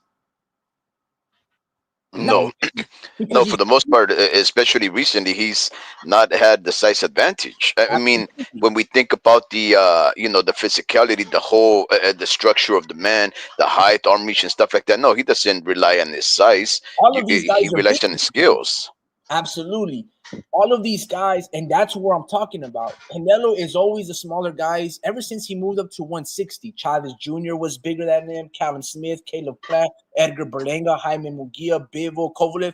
All of them have been much bigger than Canelo. Canelo, in fact, is not beating these guys because of size. He's beating them because he has better skill than them and he's faster. His feints, and when he doesn't faint, and then he actually throws and commits to his punches, his power shots are faster than their jabs, than his opponent's hooks and power. You get what I'm saying? Now, when Canelo is forced to be, the enforcer because he's gonna be bigger, that's what most assume than Bud Crawford. Bud Crawford can match his skill set and then some. So Canelo's gonna have to figure out a puzzle. You see, any single time he's under the impression that Bud Crawford is no longer going to use his legs, right? He said, in this fight versus Madrimo, if he hasn't been using his legs a lot, that makes for a really good fight. But before that, he didn't want to fight that type of style of fighter because those type of fights don't make for good theater. But more importantly, they trouble Canelo. Look back at Amir Khan. Amir Khan was just throwing nothing but straight punches, and he throws a lot of combinations. Had he just stuck to his jabs and then just not, overreact to Canelo's feints, Amir Khan was doing well, extremely well. And I'm just thinking to myself, Canelo, I know Canelo won't take Bud Crawford lightly, but bro, you couldn't knock out Jermell Charlo. You took it easy on Jaime Munguia. The whole world saw. You couldn't knock out Edgar Berlanga. You couldn't knock out Miguel Cotto. The only fighters that you're really knocking out, we can't really say much about them. You get what I'm saying? So I don't know, man. I think we're gonna be for a really good fight. Bud Crawford has to move properly. I would like him to fight. Realistically, I would love for him to fight Jermell Charlo like at 160, 164. Bud Crawford is much more talented than Jermell Charlo. Not as big, doesn't need to. And Jermell lasted 12 rounds. And all he did was circle out, but he threw more punches than Canelo. I Yeah. don't know, bro. It's gonna be very interesting. El Well, Pachuco, here's Canelo is an aging fighter in terms of the number of fights, 60 plus fights since the age of 15. He has adapted his style for less volume. He can't throw as much punches like his earlier years. mhm, That's a great point. And on top of yeah. that, he doesn't throw the jab. He doesn't really throw the jab. He doesn't use the jab as, to set up his shots. He doesn't. It's more feints, and then he throws his left hook or a right cross. It's going to because he be doesn't. very interesting to see. He's Yo, always used to punching upwards, yeah, And what was that? yep. Yeah, he's always used to punching upwards, bro. And I feel like I'm just thinking about it how he has to like turn. I feel like you got to turn on your punches more with the shorter guy, And he doesn't really, like you said, he doesn't really jab. Like he just feints, and I feel like that's like a veteran move, and that's only like a move that the elites do. If you're actually twitchy enough to have those to actually feint, but he does that with the hook, and I feel like Crawford is just looking at the odds, and I'm like, fuck, man. I think he just probably the most talented fighter he's faced since Floyd, man. Yeah. He Yeah, sees the speaking of which, guys, now that you guys mentioned Amir Khan, right? Amir Khan is the only fighter that has faced both Terence Bud Crawford, Terence Allen Bud Crawford, to be thorough, and Saul Santos Alvarez Barragan, aka Canelo.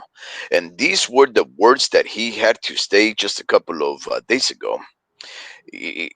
Amir Khan, who fought Canelo at a catch weight of 155, acknowledged the significant weight advantage that Canelo would possess.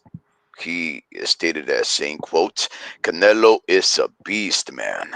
I fought both of these guys and I feel that size always wins. Having weight divisions, there's a purpose behind that.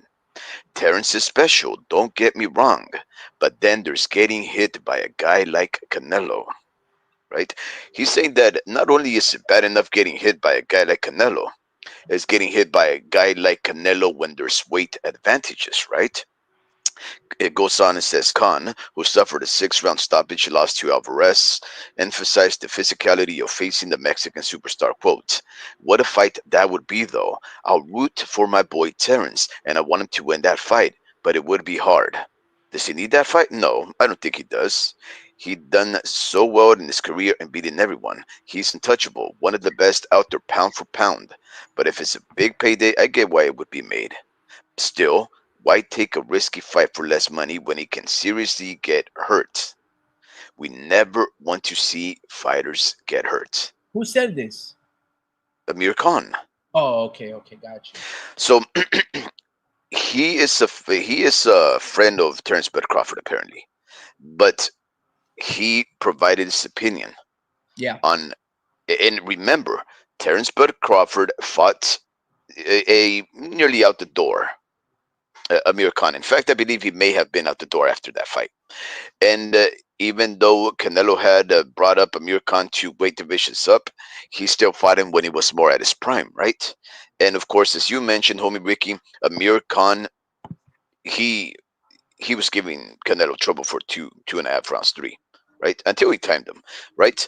But Amir Khan is a much faster puncher Yeah. than both Canelo and Bud Crawford, right? That's a fact. So if Canelo was able to overcome the speed of Amir Khan's punches, he's going to be able to overcome the speed of Terence Bud Crawford's punches. That's a fact. That's not even an issue. As far as the output, the one thing that you guys were also bringing up, I think it was you or maybe a Dream 123 that brought it up. Terence Bud Crawford also did not look too dominant. His output was not out there. Oh wait, actually it was El Pachuco. The output of Terence Bud Crawford's wasn't there in his last performance against Israel Madrimov. I thought it And was. one of the reasons why he would probably wasn't dishing out as many punches out there was because the weight and having to go up slowed him down a tad, right? So imagine going up two more weight divisions from 154. How much more is he gonna be slower? How much more speed disadvantages his punching power is he gonna lose by risking going up to make the bag, right? So when people think that Terence Bud Crawford presents challenges that Canelo has never faced, guys, he's fought rangier fighters, he's fought quicker fighters, he's fought taller fighters, he's fought reputable Hall of Famers, shoe-in Hall of Famers. He's fought outboxers. He's fought come forward aggressors, knockout artists. He's fought some of the best fighters in the world.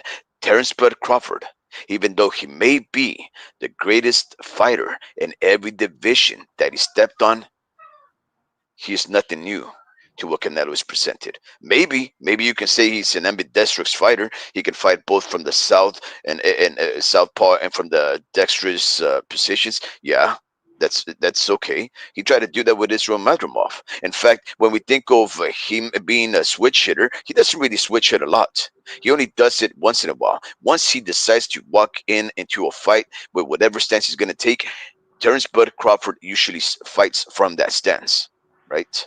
And I don't think it's going to present any new challenge. That's the only challenge that he can present. That he can switch on and off, and he can also switch from what stance he's going to assume. As Mr. Bob Berry also brought up, right? That he's a natural, both ambidextrous fighter. But again, Canelo doesn't care. He's fighting southpaws, and he knocked him out. He's fighting orthodox fighters. This time around, he's fighting a much smaller fighter, guys.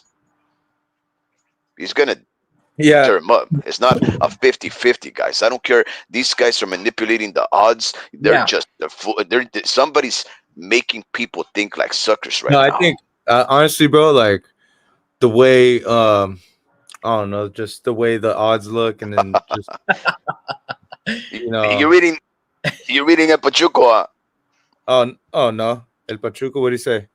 Uh, You don't know, bro. The spaceships can shake.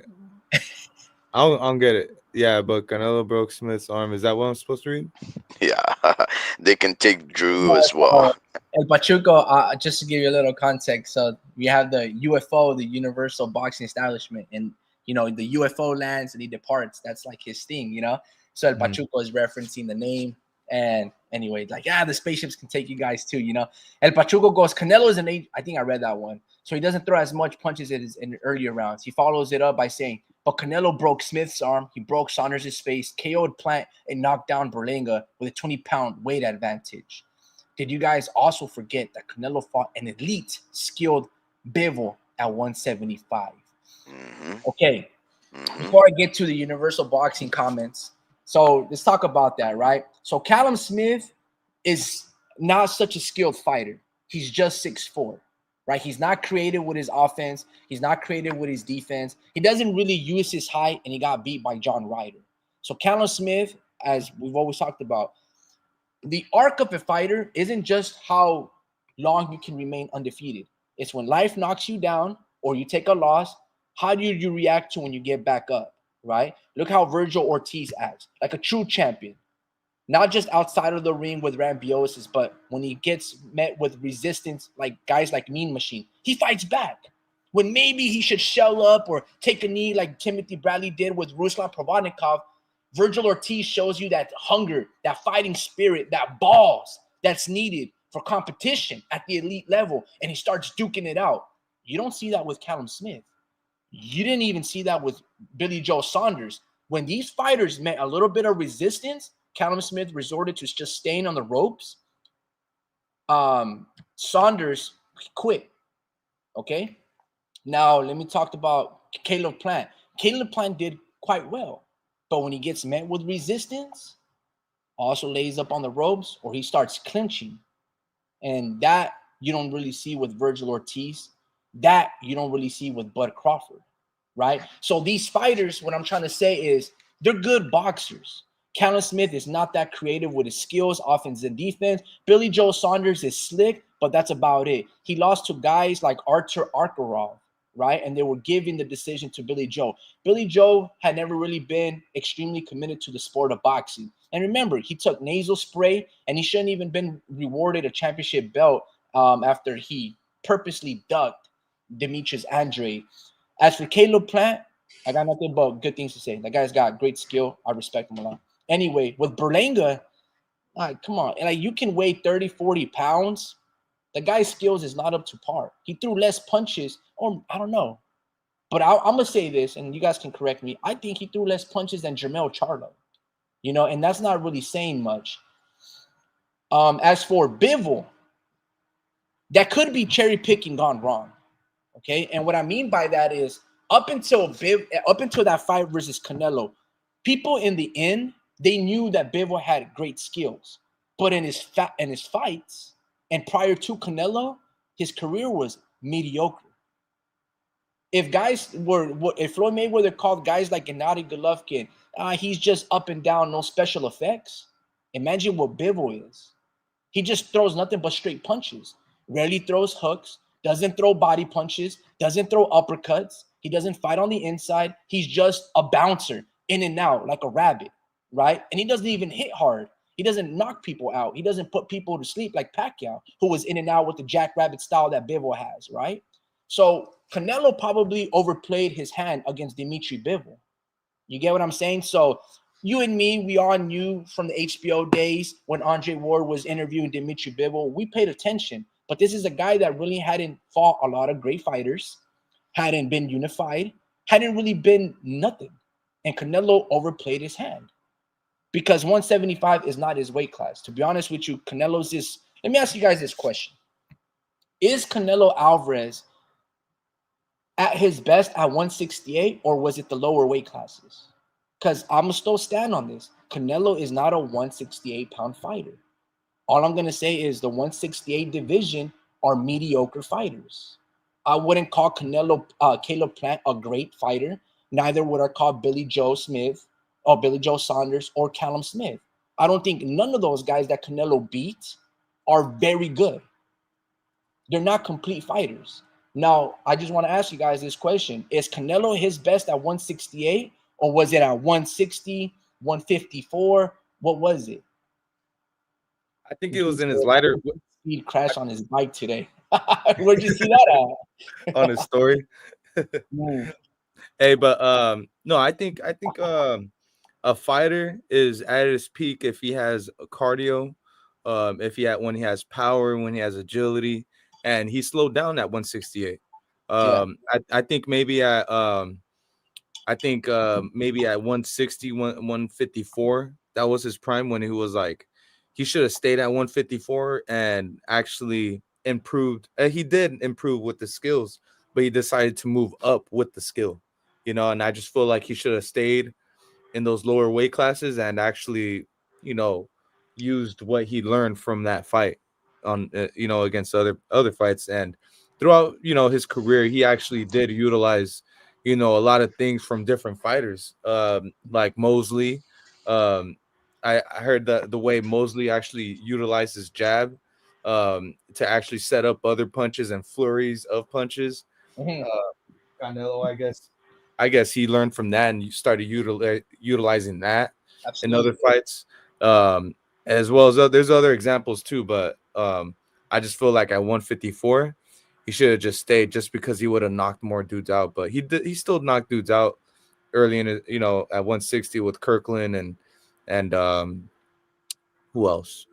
You know, yeah, I just seen, I don't know, I feel like he was more at peak in his peak. He actually had cardio, and it's I don't know, it's science, right? Like you gain too much muscle, you're gonna have to like manage to move with all that muscle you got now, and little by little he lost his cardio, his explosiveness, um takes away from that cardio, because when you're throwing hooks, that's when you're exerting the most energy. And honestly, like if you punching harder, the more energy you're exerting. But Canelo's just punching like a mule out here and just taking dudes out. Um, and I just feel like he's never been, not never, but like he was barely even that jabber.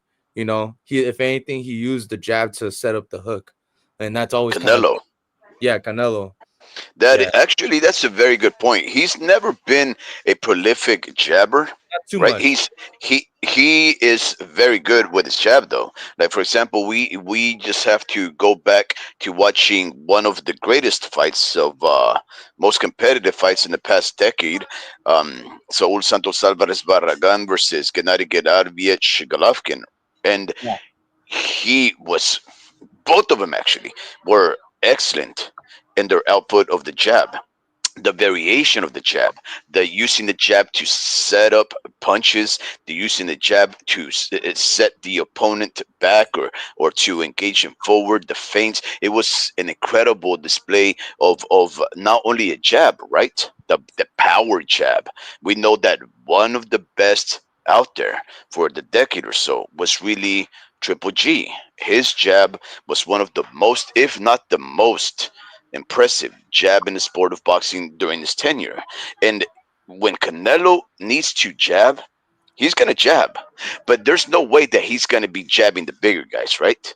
He's going to be feinting. He's going to be maybe using his arm just to distract, maybe to maneuver his opponents wherever he wants him to. But it'll be for a hook, it'll be for a two, it'll be to set up a big punch. But Canelo can. Canelo can throw an incredible jab. Yeah. Interesting. Yeah. Let me read a couple of these comments before. Hey, let's see. Universal Boxing states Canelo beats Better Beef in my opinion, but Dimitri has Canelo's number. I could be wrong because Canelo did in fact give Bivol a run for his money. I would still favor Canelo in the fight with Crawford, and Canelo will be intriguing. 100% agree with Warp Speed. Adi Medi goes, I'll probably catch Canelo versus Lara tonight to see why people thought that Ereslandi won. I wasn't a boxing fan back then when they fought. Yeah, I think that might have been 2013, 2015. The Universal Boxing states, well, to be fair, Canelo also isn't that big either. Everyone at 168 towers over him, and Canelo did in fact say that he's not a natural 160-pounder. During the Berlanga buildup, he's just there to be great. Skill for skill, Crawford is better, but in experience, power, and chin, Canelo. Arimeri goes, and he asks a question. Who has the higher IQ, Bud or Canelo? In my opinion, states El Pachuco, Canelo is more skilled than Bud. His skill is tested, measured, and proven by the quality of opposition. Crawford's resume is weak. Canelo's resume is great. Drew123 said, I just seen Speed crash. I like your opinion, El Pachuco. I agree. Furthermore, El Pachuco adds, Canelo has been beating up bigger guys for many years now, and that takes a lot of skill. There is absolutely zero, and I mean zero chance Crawford KOs Canelo. Crawford's whole thing is counterpunching and timing, but Canelo is one of the most defensively responsible fighters in the sport, and that's not even taken into account for his all-time great chin. Ever since the first couple of Triple G fights, there isn't a single punch Canelo hasn't rolled or slipped. Yeah, these are great points, man, and I agree with a lot of the things that you guys are saying. So I'm just gonna be nitpicky and just talk about a few. So okay. Yes. So El Pachuco, he goes, in my opinion, Canelo is more skilled. His skill is tested, measured, and proven by the quality of opposition. Crawford's resume is weak. Canelo's resume is great.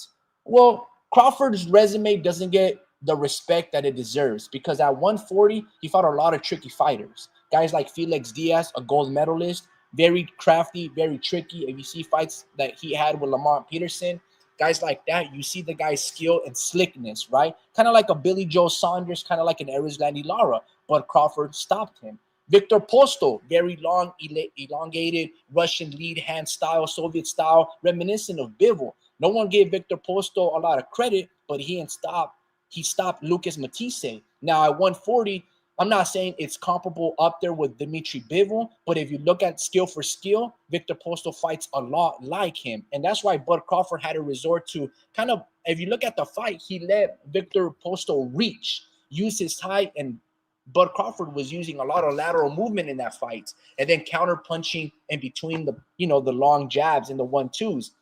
Very crafty, things that Canelo can't do because Canelo has smaller arms. Crawford having really relatively long arms, extremely long arms for proportion to his body, was able to do that. So if you really look from standpoints and fights, 140, Bud Crawford he had a really good run. And I know a lot of people are just going to brush away the Gamboa fight, but Gamboa was a pound-for-pound fighter at that time. He was undefeated. He was number 10, two-time gold Olympic medalist, and that was an amazing fight. You saw Gamboa's skill, but Bud Crawford, being the larger man and stronger man, was able to get him out of, in late waters. So was that an upset? Not going to get the Bud Crawford's not going to get the recognition, but his resume is comparable to Canelo's in the fact that it's diverse.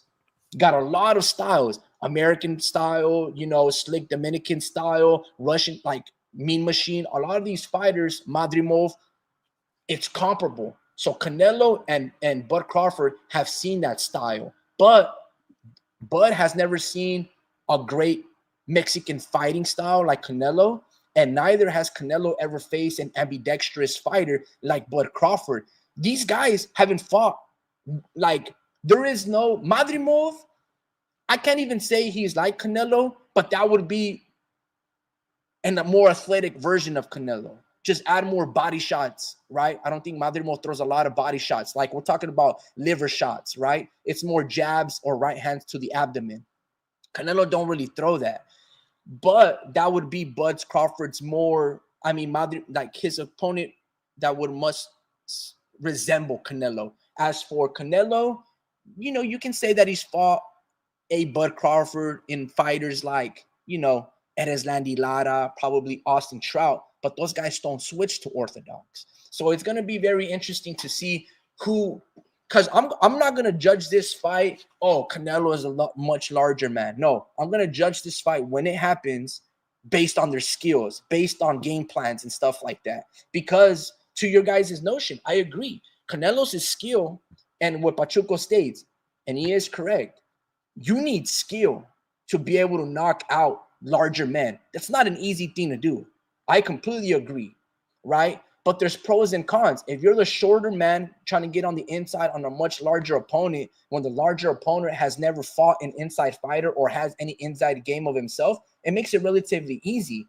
But doesn't mean it's like it takes balls as well. So yeah, you guys are Big balls. correct when you guys mention things of that nature. And I agree, Arimeri. No one has been able to knock out Canelo, but if Triple G couldn't do it, I don't really think Bud Crawford is capable of doing it. But I will say this: you're not gonna beat Canelo based on power, right? Bud Crawford knows that. He knows that guys like Triple G, Bivol, these guys that are bigger and big punchers, not so much Bivol, but Triple G and likes, they haven't were able even to wobble Canelo. But for skill, jabs and stuff like that, being defensive and changing every single round your rhythm, Bud Crawford can do all of those things. Obviously, Bud Crawford's not going to fight on the inside, but I'm curious to see if Crawford's strength in terms of his defense. They say that he has a sneaky uppercut, and I just don't see him. It's not all that. It's more of his creative punching, bro, especially the way Bud Crawford establishes his jab. Jabs do land a little bit off Canelo, but, man, look, as this fight gets closer and I watch these tapes, again, I'm really impressed by Bud Crawford's craftiness. Mm-hmm. Now, I don't know if it's going to be good enough to be able to – I don't know if he's going to be able to take Canelo's power. And I'm curious to see if Canelo's power will be able to penetrate Bud's defense when – it's going to be interesting, bro. I don't know. I'm intrigued, I'll say. Yeah, and honestly, I don't see that uppercut, that sneaky uppercut that they say either. But I've just heard multiple people talk about that, and honestly, like for Canelo really doesn't really get caught with uppercuts too much unless they're like from Caleb Plant, more of a or Triple G, because a lot of people don't throw uppercuts towards Canelo, and you should be throwing uppercuts to Canelo. You should also be throwing body shots to Canelo. How many fighters have you seen throw Canelo to the body? None. He always hit him. Yeah. Bro, this guy has impeccable. He slips punches. Dude, you have to slow him down. You have to counter his counters, and you do that by digging to the body. Canelo has a very small head, right? And it gets even smaller with his high guard and when he slips punches and he parries. But he has very wide back, and his abdomens and his torso is huge. You have to slow him down even more and let him know that you can't just protect his head. Bud Crawford does dig to the body. When I was watching the infighting that he gave Spence, bro, those punches look debilitating.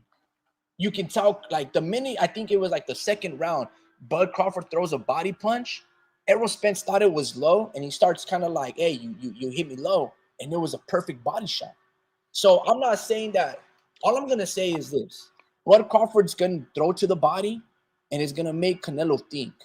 I don't know how often Canelo gets hit to the body. I'm sure he's well-conditioned there. I'm sure his punch tolerance is incredible there. Because when you dig low, Canelo's a great counterpuncher. You dig low with that same hand, boom, he's going to counter over the top. So maybe that's why a lot of fighters don't go to his body and dig down there, but you have to. Yeah. let me chime in, homie Ricky. Let me chime in on that question. A very, very important question that Arimedi brought up, right? About the IQ. I think it was Arimedi, right? The one who asked about IQ. Yep. It was Ari. He asked about who had a greater IQ, Bud or Canelo. And when we think about IQ, right, we think about their awareness, right? The awareness of what is transpiring in the fight, and to play chess. No, I'm just kidding. And to make the necessary changes to come out on the top, right? Like, for example, if a fighter is completely oblivious that he's losing a fight, if he has no idea that he's losing the fight, he might just continue going on and fighting the same fight that led him to the point where he was losing, right? Canelo does that. Yeah, Canelo and Terence Bud Crawford, they both have enough awareness of what's going on in the fight to know that they're down in the cards or up in the cards. And then for the effect of the matter, really, they really have rarely ever been down in the cards. And when it has been, they step it up. And I think in the case of Terence Bud Crawford, absolutely, he is able to flip on that switch and knock his opponents out, right? We know that Terence Bud Crawford is a finisher. And I think it was with that Russian guy, the guy with the big nose. He's not Russian, but he's like, European. He fought in BLK Prime. I forget what his name is, but that guy was coming off of a tear. That was not an undefeated fighter, but he was coming off of a tear. He had beaten Josh Kelly when Josh Kelly was highly touted. Indonesian. Yeah, there you go. He, I think, I think what is his name? Trainer, the big guy, Bomac. He told Terence Crawford, "You're down in the scorecards." And to tell you the honest truth, I think he was. I think he was down by 2 rounds. Right? It was only like a 6-round fight, and of course, I think he ended up being, damaged his glove and so forth and so on. We had that whole big old controversy of the rib, and as soon as they told him that, guess what he did? He went over there and he ended up that fight. In fact, actually, that was another fight because it happened on that fight too. The ref, the third man, said, "You know what? This is your last round.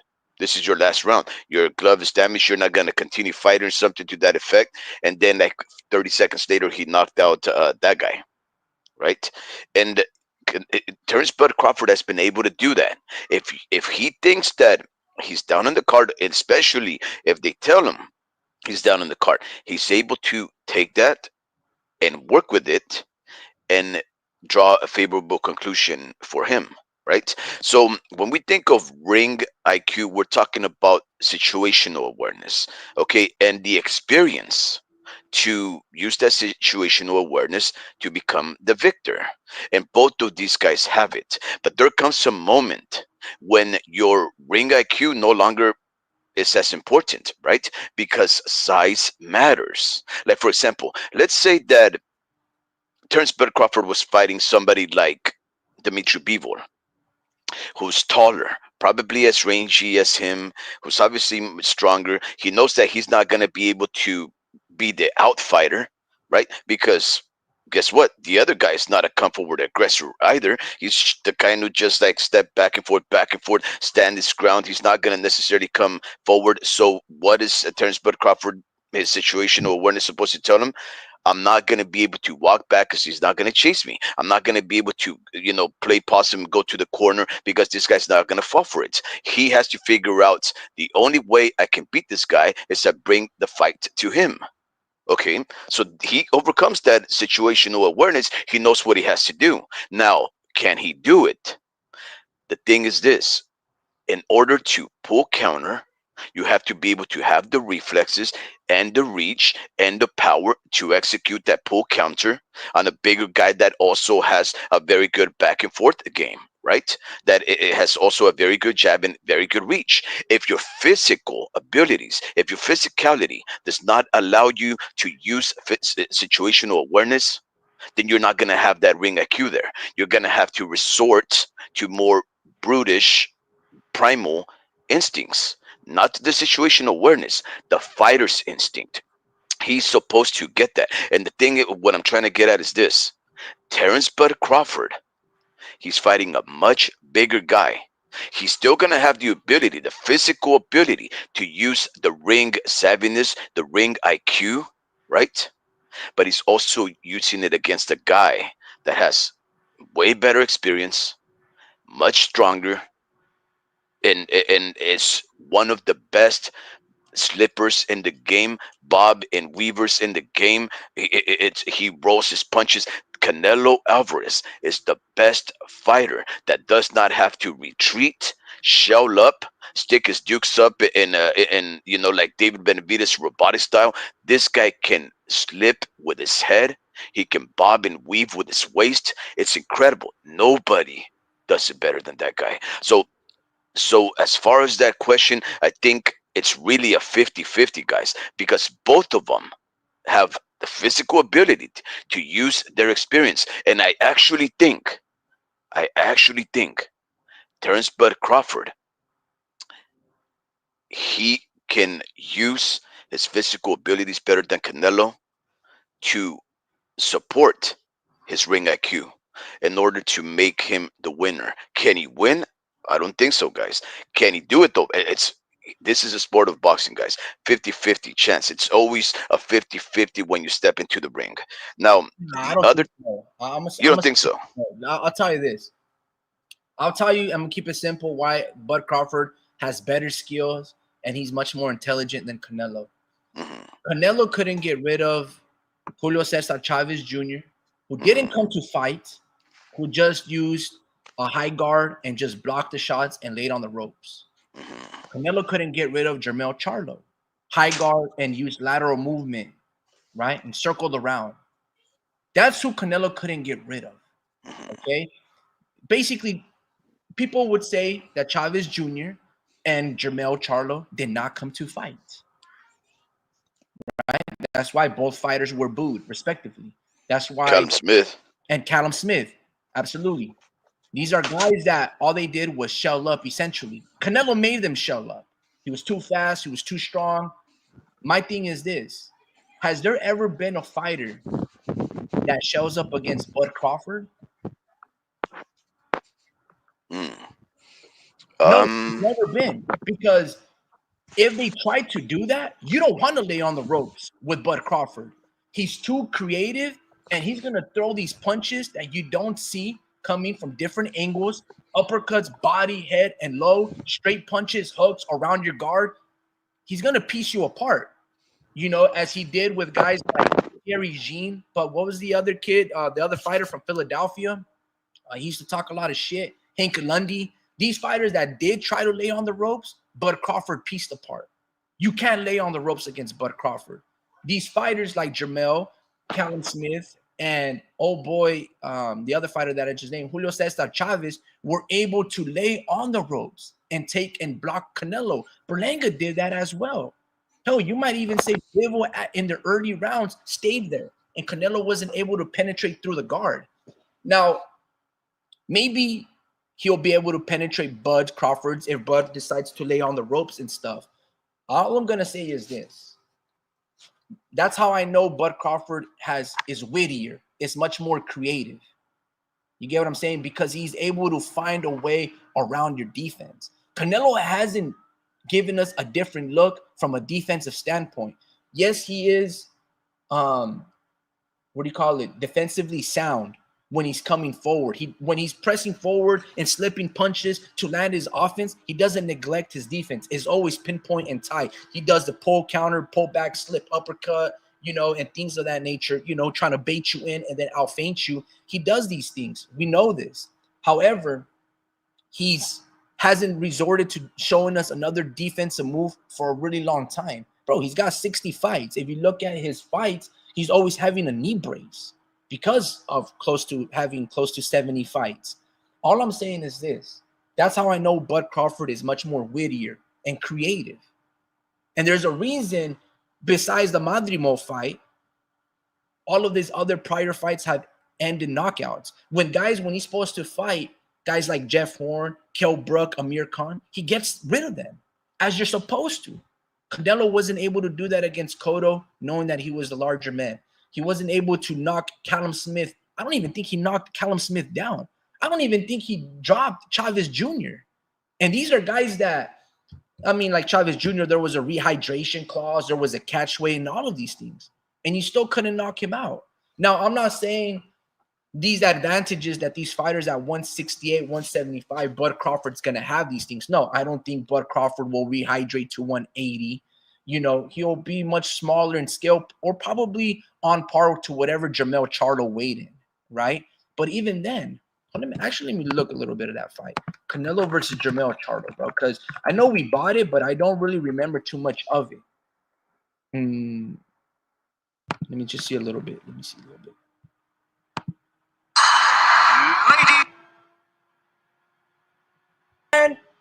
Hell no. Everything I said, I take it back, bro. Oh my God, dude, a little bit, and that's it. I'm still leaning on Canelo, but What you but really have to ask yourself, you really have to one ask fight yourself tonight. is quite. Well, it's really a very simple question, Dream. You have to ask yourself: is Terrence Bud Crawford a pound for pound fighter? Right? Yeah, And He okay, you asked yourself that question, and you answered it in the affirmative. Okay, how do we know that? Because he's gone up in weight before, right? And he's been dominant in all of the weight classes he's been in. He no, became undisputed in two weight divisions, right? So that's not how we dominant, know. Not dominant, huh? Okay, not at so 154. hold on. Let me read a couple of these. okay, yeah. That well, Say, he won. Bud Crawford, Crawford from Fire. Stop it. And Pachuco goes, I don't have anything against Bud Crawford, but the Crawford cult is getting out of hand. In order for a boxer to be considered a pound for pound, he should fight more than once a year. Uh, Yeah. True. Well, that's one thing that we were talking about, homie Ricky. We were just talking about this earlier, right? wait, hold on. Let me read a couple of these comments. The Universal Boxing states that also happened in the Porter fight. Crawford, oh yeah, that's when you were talking about like when you need him to turn the pressure. Alex said, okay, I'll skip that. Universal Boxing said, the Ryan Show, turn your back on your opponent, curl into the fetal position, close your eyes, and praying you don't get hit. Yeah, man, that was funny. The Ryan Show. The And silly show. The silly the show. the myth that Canelo is flat-footed fighter should have been spelled in his fight against Jacobs. That was some of the best head movement that I've ever seen. Yeah, I agree. Canelo was the best. I think, in my opinion, at 160 was his best weight class. I liked his skills overall. He didn't resort only exclusively to power like he has at 168. It was really slick defense, pulling back. And right here, you see a lot of, even in the second round right here, you don't really, Canelo is coming forward, but if you look at like the minute little details, he's always already looking. If Jermell Charlo is trying to build some ground and some offense, he's already thinking like squatting down, pivoting, slipping punches. His hands go from blocks to a parry. He opens his glove. He's moving his head. He's going to pull back. He takes a step back. It's going to be very interesting for Bud Crawford to find him, man. Canelo, like, yeah, we know Canelo's skillful, bro. Like, absolutely. Let me see. Okay, I read that one. The silly shell. Canelo Pachuco states Canelo made Jacob smiz and hit the floor. Jacobs to the ref. The floor was wet. The ref's response was, I didn't see any water. But the same logic can be applied to Bud, Ricky. Bud hasn't knocked out every opponent that he's faced. Yeah, dude, I think he was like in ever since he moved up to welterweight, he was, and even at 140, I think he knocked out everybody except Victor Postal. But he dropped him 3-4 times. Then he went to welterweight, knocked out everybody, and then moved up to 154 and fought a tough ass Madrimov. And I think everybody knew that Madrimov, that Bud Crawford wasn't gonna knock him out, bro. Like that dude had beaten this guy named Vladimir Hernandez, and like I was like, yeah, bro, Madrimov is tough. He's fast. He's strong. He's very creative. And those three trainers that he has, coupled with my boy Joel Diaz, I knew Bud Crawford wasn't gonna knock him out. Like I was like, nah, dude, this is gonna be a good ass fight. Shh, I'm not even lying to you.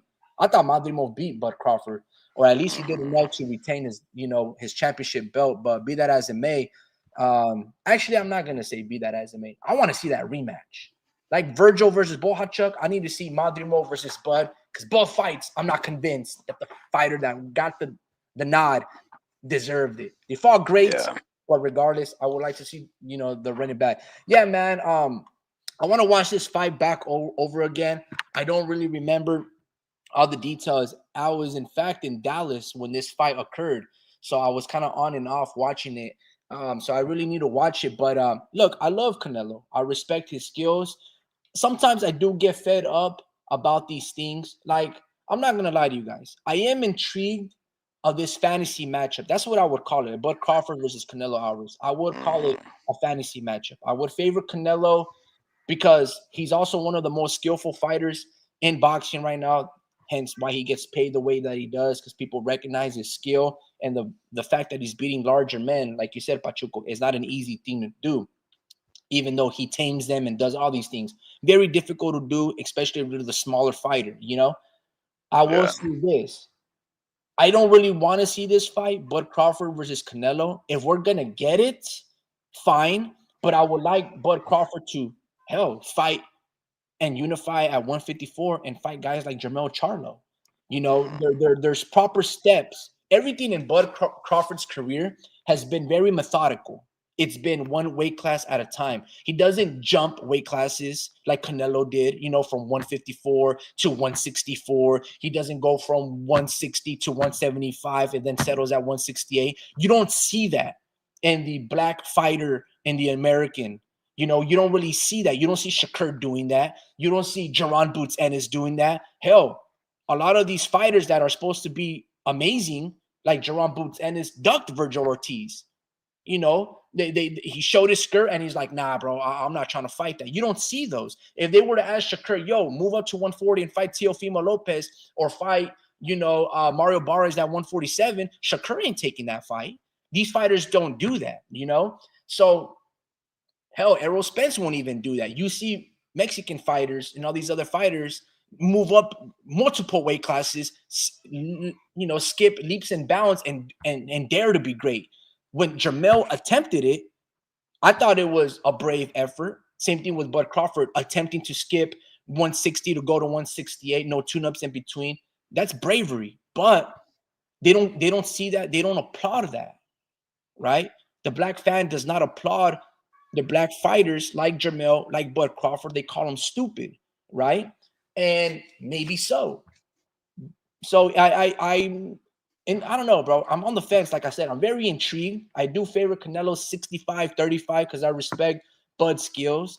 But yeah, man, I would rather see these fighters fight different roads. I mean, we talked about this multiple times. Canelo should Yeah, we talked about this. I think we were having a conversation, Ricky. We talked about how both of these fighters, Saul Santos Alvarez Barragan and Terence Allen Crawford, they would be very competitive in the era of Tommy Hearns, Roberto Manos de Piedra Duran, Marvin Hagler, Oscar de la Hoya, even a Pretty Boy Floyd. Those eras, they really could.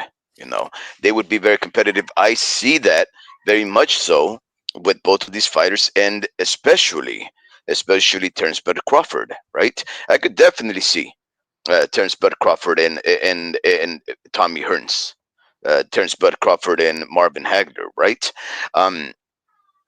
Being in the same type of fight, right? Like a lot of the people forget, right? When they say things like, "Oh, they fight like Mexicans," or "They're just Mexican, they're just punching bags," they forget that Tommy Hearns and Marvin Hagler, quote unquote, fight like Mexicans. When you see that fight, it was short lived, 3 rounds or whatever, right? They were not using their physical advantages to jab their way out of a fight or jab their way into anything. They weren't trying to appoint each other. They were trying to knock each other's block off, right? They weren't even shutting up. They weren't even blocking really. Their block was really their slipping, their bobbing and weaving, and their punch output. That really was one of the most spectacular fights. So when people say offensive things like they fight like Mexicans, which they're trying to say that they disregard defense for offense, they really offend fighters like Marvin Hagler, Tommy Hearns, to an extent, maybe even Sugar Ray Leonard, even though Sugar Ray Leonard was very defensively responsible, right? But when he wanted to let his hands go, he could. That's why he was a very incredible knockout artist in his own right? So I just wanted to mention, I just wanted to say that part right there, because Pachuco said something very, very telling, right? He said, in order to be a pound for pound fighter, you have to be able to fight more than once a year. You have to be able to fight, guys, not just your mandatories. I know that right now everybody wants to see undisputed, and if not undisputed, unifications, and if not unifications, mandatories, and if not mandatories, it won't work. The fact of the matter is, these legendary fighters, they did all of that. They fought mandatories once. The next fight, it was a voluntary. The next fight might have been a mandatory. The next fight a voluntary, and then a unification, and then after a unification, maybe take on another a unification fight. right? In the 3-belt era. But what I'm trying to tell you guys is this: Pachuco's absolutely right. The only time that I think that Terrence Bud Crawford would not fare well in those eras is because he only fights once a year. Canelo fights twice a year. That means your risk of losing is more than doubled when you fight that. In fact, I think Canelo, when he ran for Undisputed at 168, if I'm not mistaken, I think he fought 4 times that year, But you're right? talking about Bud Crawford of late, like when Yeah. he's really Well, in he has fought an average, homie Ricky. This is an average of 1 fight a year for almost 6 years straight.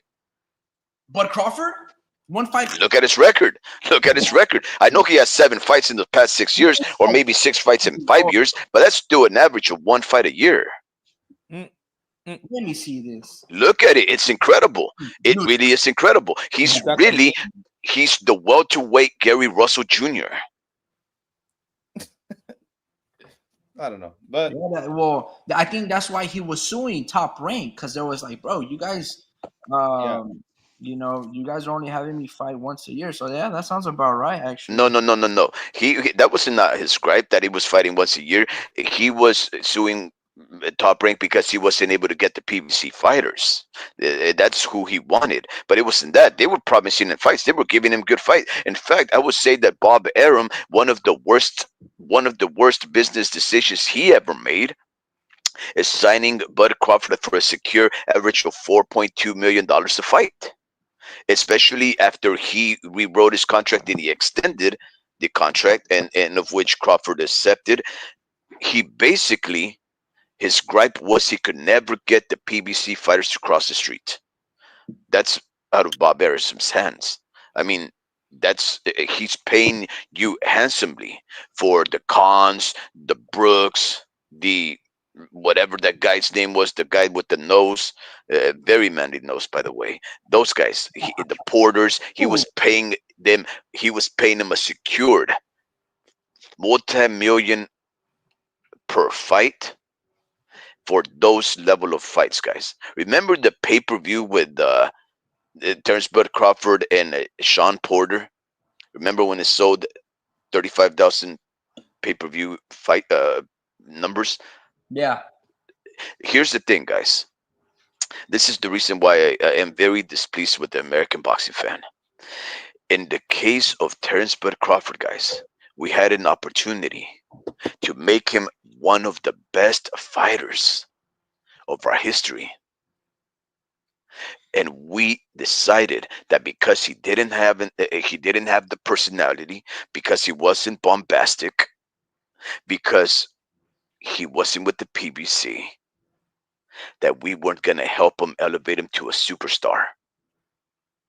The American boxing fan really helped make Terrence Bud Crawford one of the most ignored, underappreciated fighters in the past 20 years, guys. It is lamentable to say that the only reason for that is that the American boxing fans, and I do blame a lot of my African American brothers, I do blame them, because just like the Mexicans support their own, you guys have to support your own, right? You guys should have sided with Bob Arum and Terrence Bud Crawford and making that guy the face of black African American fighters. And you guys decided that, and I agree, I understand why, right?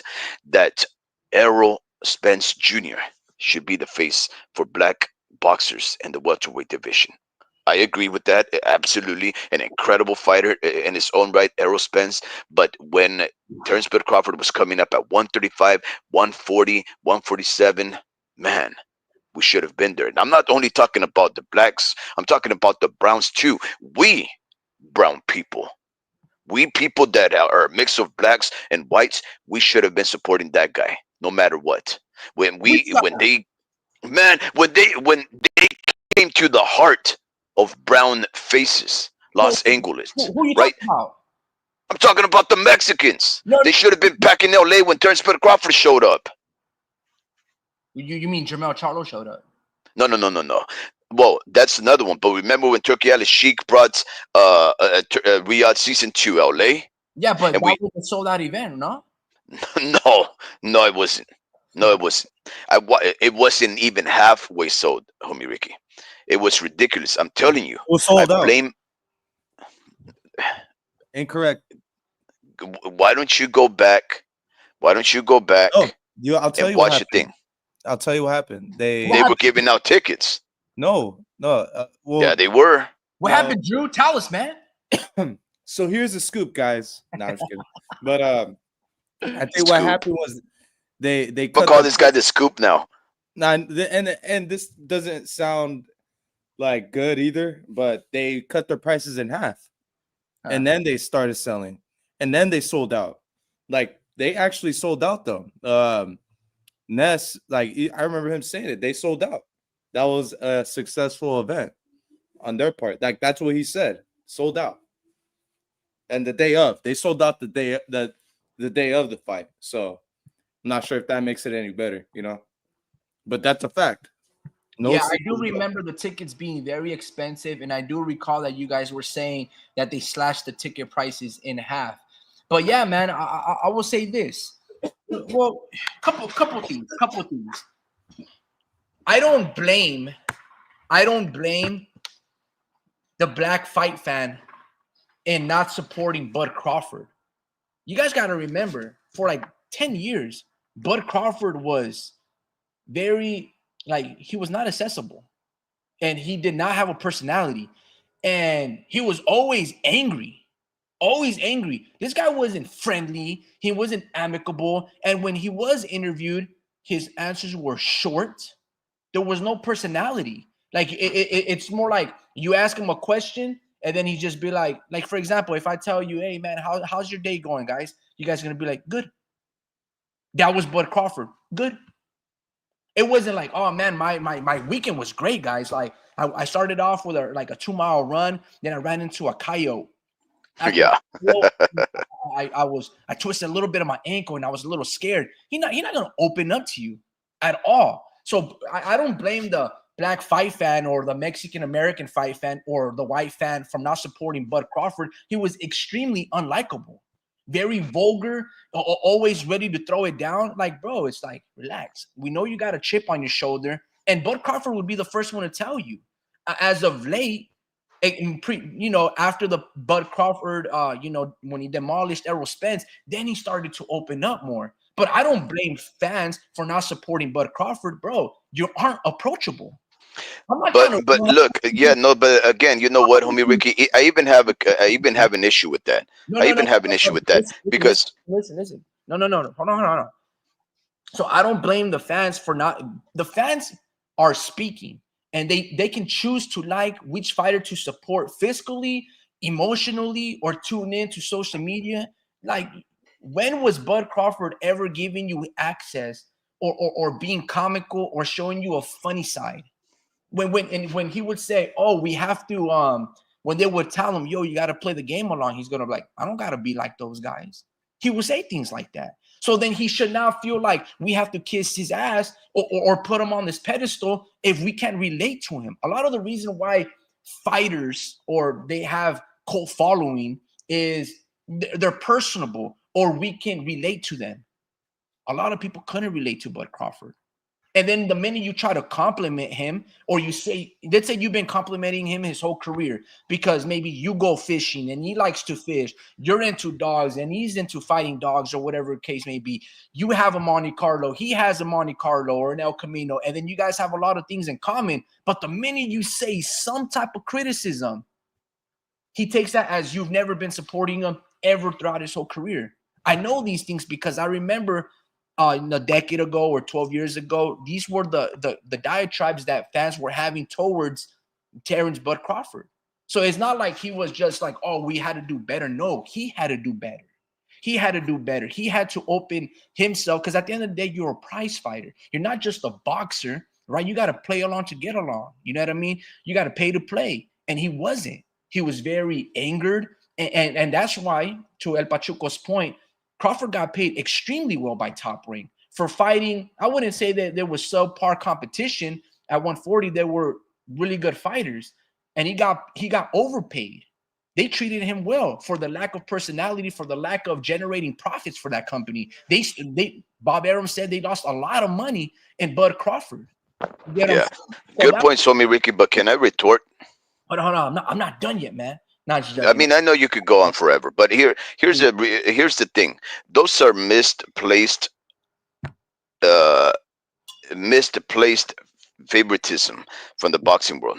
The boxing world is not supposed to care about the personalities, man. Back in the day before there was television, you'd be lucky if any of these boxers got an interview that came out in a newspaper. That's why The only way people became fans of fighters was through the fights themselves, not their personality, not their beautiful, pearly white smile, not Muhammad because they told a joke, nothing like that. Ali. They put their fists put their fists on another man's face. They beat them to a pulp, and that's how they won the people over. In fact, if we go based off what you're saying, homie Ricky, how do you explain somebody like Muhammad Ali? How I'm do you just explain somebody? How do you explain somebody like Mike Tyson? You know hold that on, these hold men, on. huh? Bro, I was barely starting. Bro, I'm barely starting. I'm trying to contradict your Wow, opinion. You're wow. saying, Pearly whites, Muhammad Ali. Personable, cracking jokes, Muhammad Ali. Approachable, Muhammad Ali. Interviews, Muhammad Ali. He was doing everything. He's the antithesis of Bud Crawford. Bud Crawford didn't do bro, he was the opposite. that. Gap on He the was the opposite. He was the opposite of what America wanted in a champion. Especially of the black man. America always expected the black man to be a proper, well-behaved individual, and if he was the opposite of that, America, especially white America, would hate him. Wait. Let me start, man. You're getting there. You're acting like you don't know if I'm speaking truth, bro. Come, when he became a draft dodger, when he decided that he was not going to represent America in going to war, and that we would rather get incarcerated for doing that. Maybe he spoke for the hippies. Maybe he spoke for the astute black, white, and brown man that knew the shtick of American politicians of sending their youth to kill for the rich and the wealthy and the powerful corporations. Maybe he represented those people, but in those days, really, there was a lot of people trying to be the biggest patriotic American there was, and for him to say the kind of things that he did that went contrary to that opinion, he was definitely persona non grata, right?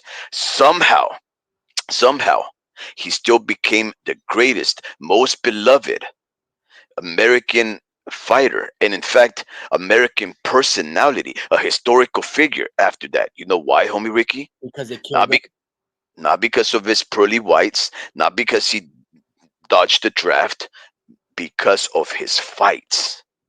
right? No, Mike Tyson, a no. rapist, a drug dealer, a guy who was snort cocaine, a guy who chewed people's ear off.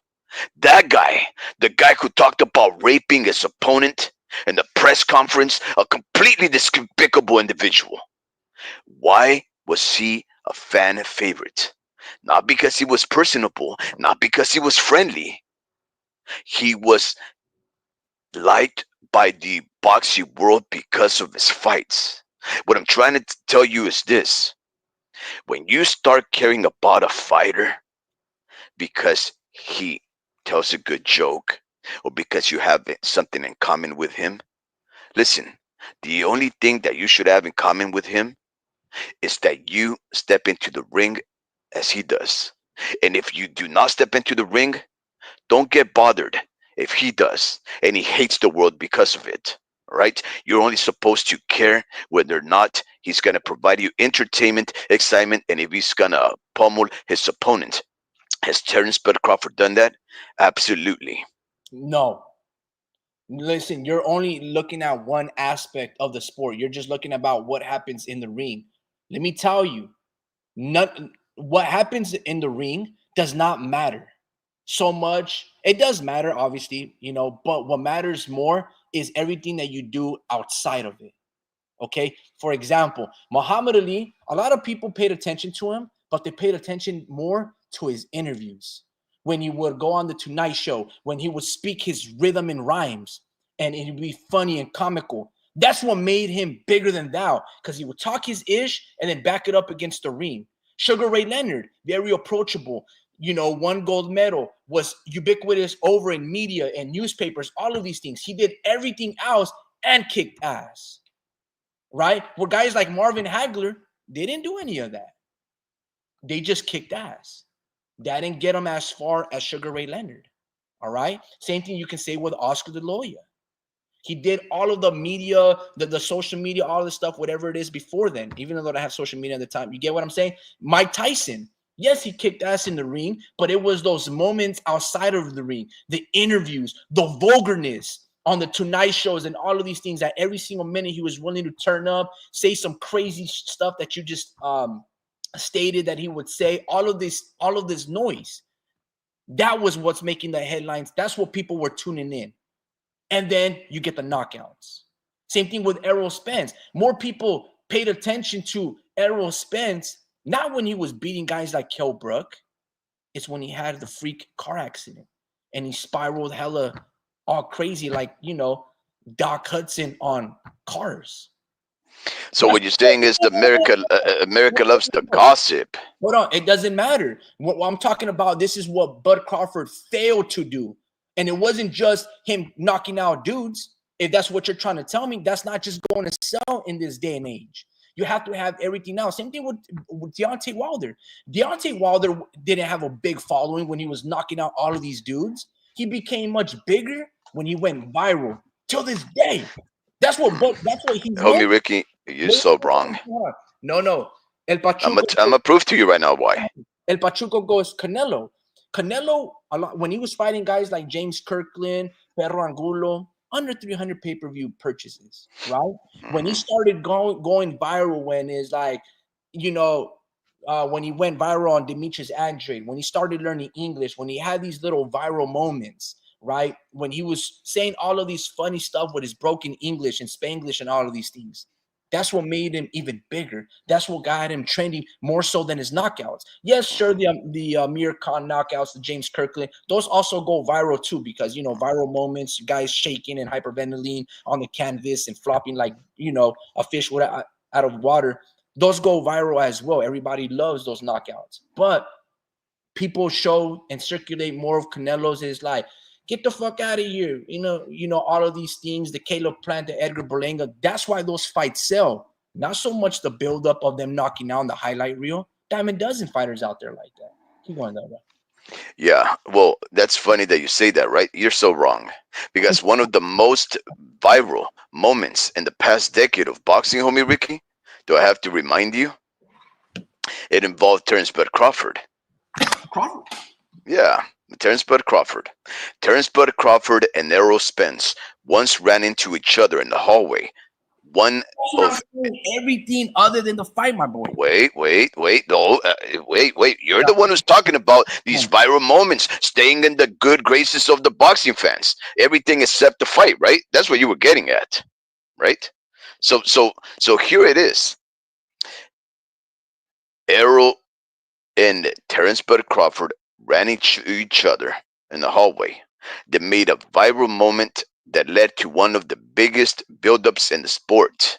It ended up becoming one of the biggest marinations in the sport when those guys eventually had to fight, but it really built up that thing. And in fact, do you remember what else? I know homie Ricky dropped off because of his work. He didn't even say nothing. But the other thing that happened is that in that interaction between Errol Spence Jr. and Terrence Bud Crawford is that Terrence Bud Crawford was the guy that was personable. He was likable. He was the one who made the moment. Because if you remember that video back, Errol was just like, yeah, well, who have you fought? This is what Al Haymon told me he was going to fight. I'm going to fight Danny. I'm going to fight Porter. I'm going to fight Thurman. And where were you at? He didn't even mention you. That was his thing. That was his thing. But yet, guess what? At the end of the day, homie Ricky, who became everybody's favorite fighter between Errol Spence and Terrence Bud Crawford? Errol Spence.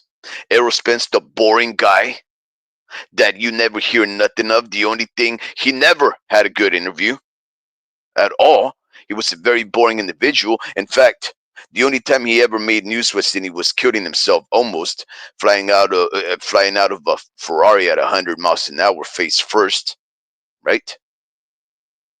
So again, misplaced the misplacement of appreciation of the American boxing fan has been the reason why Terrence Bud Crawford is not recognized more than he should be.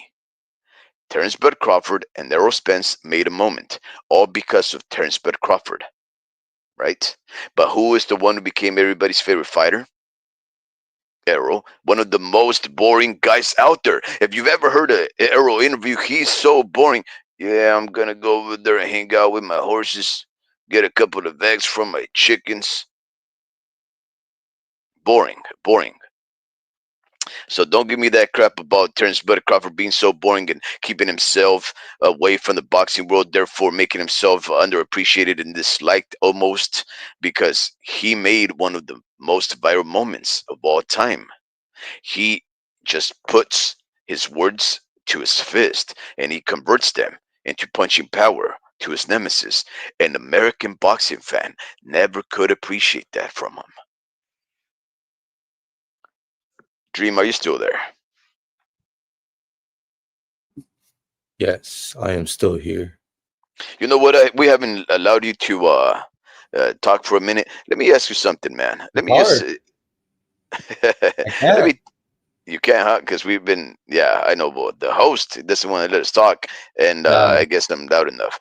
But okay, you're past Fundora and Spence, right? You already know that yeah. fight's not happening. Okay, Yeah, man. I already said like uh, I told you guys so. Uh, but Errol why does Spence is a freeloader. Uh, wow freeloader? Because he wanted freeloader. to take a shot at 154 fighting for a belt. Yeah, I've been pretty public about it too. But do you know that he never once called for that fight? I mean, he wants to fight when he wants to. That's the problem. That is exactly right. He says he's gonna fight when he's ready. He actually commented most recently. He said, "I'll be returning when I'm ready." Mm. He put that on X, right? But I want you to reflect back. When did Errol Spence Jr. say he wanted to fight Fundora? It never came out of his mouth.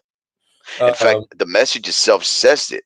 I will be ready when I'll be back when I'm ready. Not when the well, PBC wants them. the man literally went to the ring after after Fundora beat Tim Zoo. Like he literally went to inside the ring. You That know. oh, that is true. Actually, that is true. And So what did he say? I mean, he said, "I'm next." That's what he said. I want next. So there you go. It's on. It was on live television. Yeah, that is actually true. But I wonder, right? What I'm trying to get at. Um, Errol Spence was probably told he was gonna get next to Fundora, and he probably didn't want that, right? Because the fight Oh, that was next is supposed to be Fundora versus Crawford. But you're right. They made him go up there, but something tells me that was Al Heyman again. Al Heyman, going back to the contention that homie Ricky had at the beginning, Al Heyman is not looking out for his fighters. When people think the opposite of Oscar De La Hoya, they think that he's the one not looking out for his fighters. When it seems like Oscar may actually be doing more to protect his fighters and maneuver them correctly than Mr. Al Heyman. I think, Dream, I think Errol Spence never really wanted that fight. And yeah. And the whole thing was a fucking facade. hmm hmm or maybe they were gonna force him in there. But something about this comment that he made where he says, "I'll be back when I'm," and he said, "I big O capital I apostrophe M. I'm ready." Something tells me that he was trying to tell everybody, I don't care the PBC wants, I don't care what Sebastian Fundora wants, I don't care what Sam Lukowitz wants. I'll be back when I'm ready. So I think that's when they officially had to move that. And in fact, everything in the case that he wasn't even ready. Just a couple of months ago, in October, he took a picture with Brian Norman Jr., most famously, right? And you see Errol Spence huge and bloated, incredibly huge and bloated. Like everybody was like, "Bro, you should retire. You're like at 190. You can't be coming back down to fight looking like that. Get back in the gym." They were being very, very critical of Spence. See, that's the other thing about about us boxing fans, right? We're we want to throw these guys to the trash as soon as this disappoint us once. It's unfortunate. Yeah. Yeah, I know it. I mean, that's the thing. I want to see Spence come back in the ring, but it's like, man, you're not even trying to like get in the ring for anything less than a chance at a belt, and it's kind of Mhm. ridiculous, you know. Like that's what he wants, and it's not feasible anymore. You can't. Like I think this was probably his last chance right here. He's got to work his way up. Other than that, you know. So you got I think Lara is actually fighting. Who's he fighting? I could have sworn I seen him locking the deal with somebody, but you see him, there's no excuse with him. He's making his comeback and he's earning his shot at another belt. I think he already has one, right? So Mhm. um, he's collecting belts, and he's setting a good example. And you got dudes like Spence who are just like I don't know. He's just not looking too great. It's just like you have not fought in years, and you come close to fighting one more, having one more fight, but you can't even have that. It's like, man, you got to come back. As you got to take back at some of the things you said uh, about Keith Thurman and fight him again. I mean, Mhm. fight him again, fight him. Mhm. Because he said he didn't want to fight him. Yeah. I'm like thinking to myself, okay, this is perfect right there. Give me two guys who I don't know what I'm getting out of, two Mhm. guys that I'm curious to see how they look after a long layoff around the Mhm. same. I think Keith is another level. He's like he hasn't fought since Pacquiao, I think, or Barrios. I don't know which one, but A long time ago, right? yeah, he's even longer. So it's like, dude, even that would have been perfect. But I think he's fighting that dude from Australia. Australia. Yeah. What So do you think about that? I don't know too much about that guy. I don't know, but the way he's Well, talking, hold on, the way he's talking, mhm. um, he's gonna knock him out. But we'll see. Whoa, whoa, whoa, whoa. Who's gonna knock who out? The dude that's saying it's over. Oh, Brock Jarvis. It's over, Kaif. Wait, wait, wait. So you think that you think a person just talks a certain way and then all of a sudden that's cures him a win? Yeah, because he's probably been active. Okay, so let me tell you something about Brock Yeah, Jarvis, right? tell me something about Um, Travis, man. okay, so Brock Jarvis, I became acquainted with Brock in this really his only biggest opportunity in the sport, right? I had watched him just a fight before because Eddie Hearn, he opened up Australia for big fights, right? I know that Tim Sue had been, putting on big events over there, but when Matchroom decided to go to Australia to start promoting boxing over there because of his ladies, because I know he picked up Ellie Scottney and these other, what was her name? That one that you have a crush on, Ebony Bridges, right? When he was, No, no, I'm just kidding. no, Yeah, what? I Oh, know. Yeah, come on! I was like, what? Okay, I was so about when she was in San Francisco, I was like, damn, I gotta go. yeah.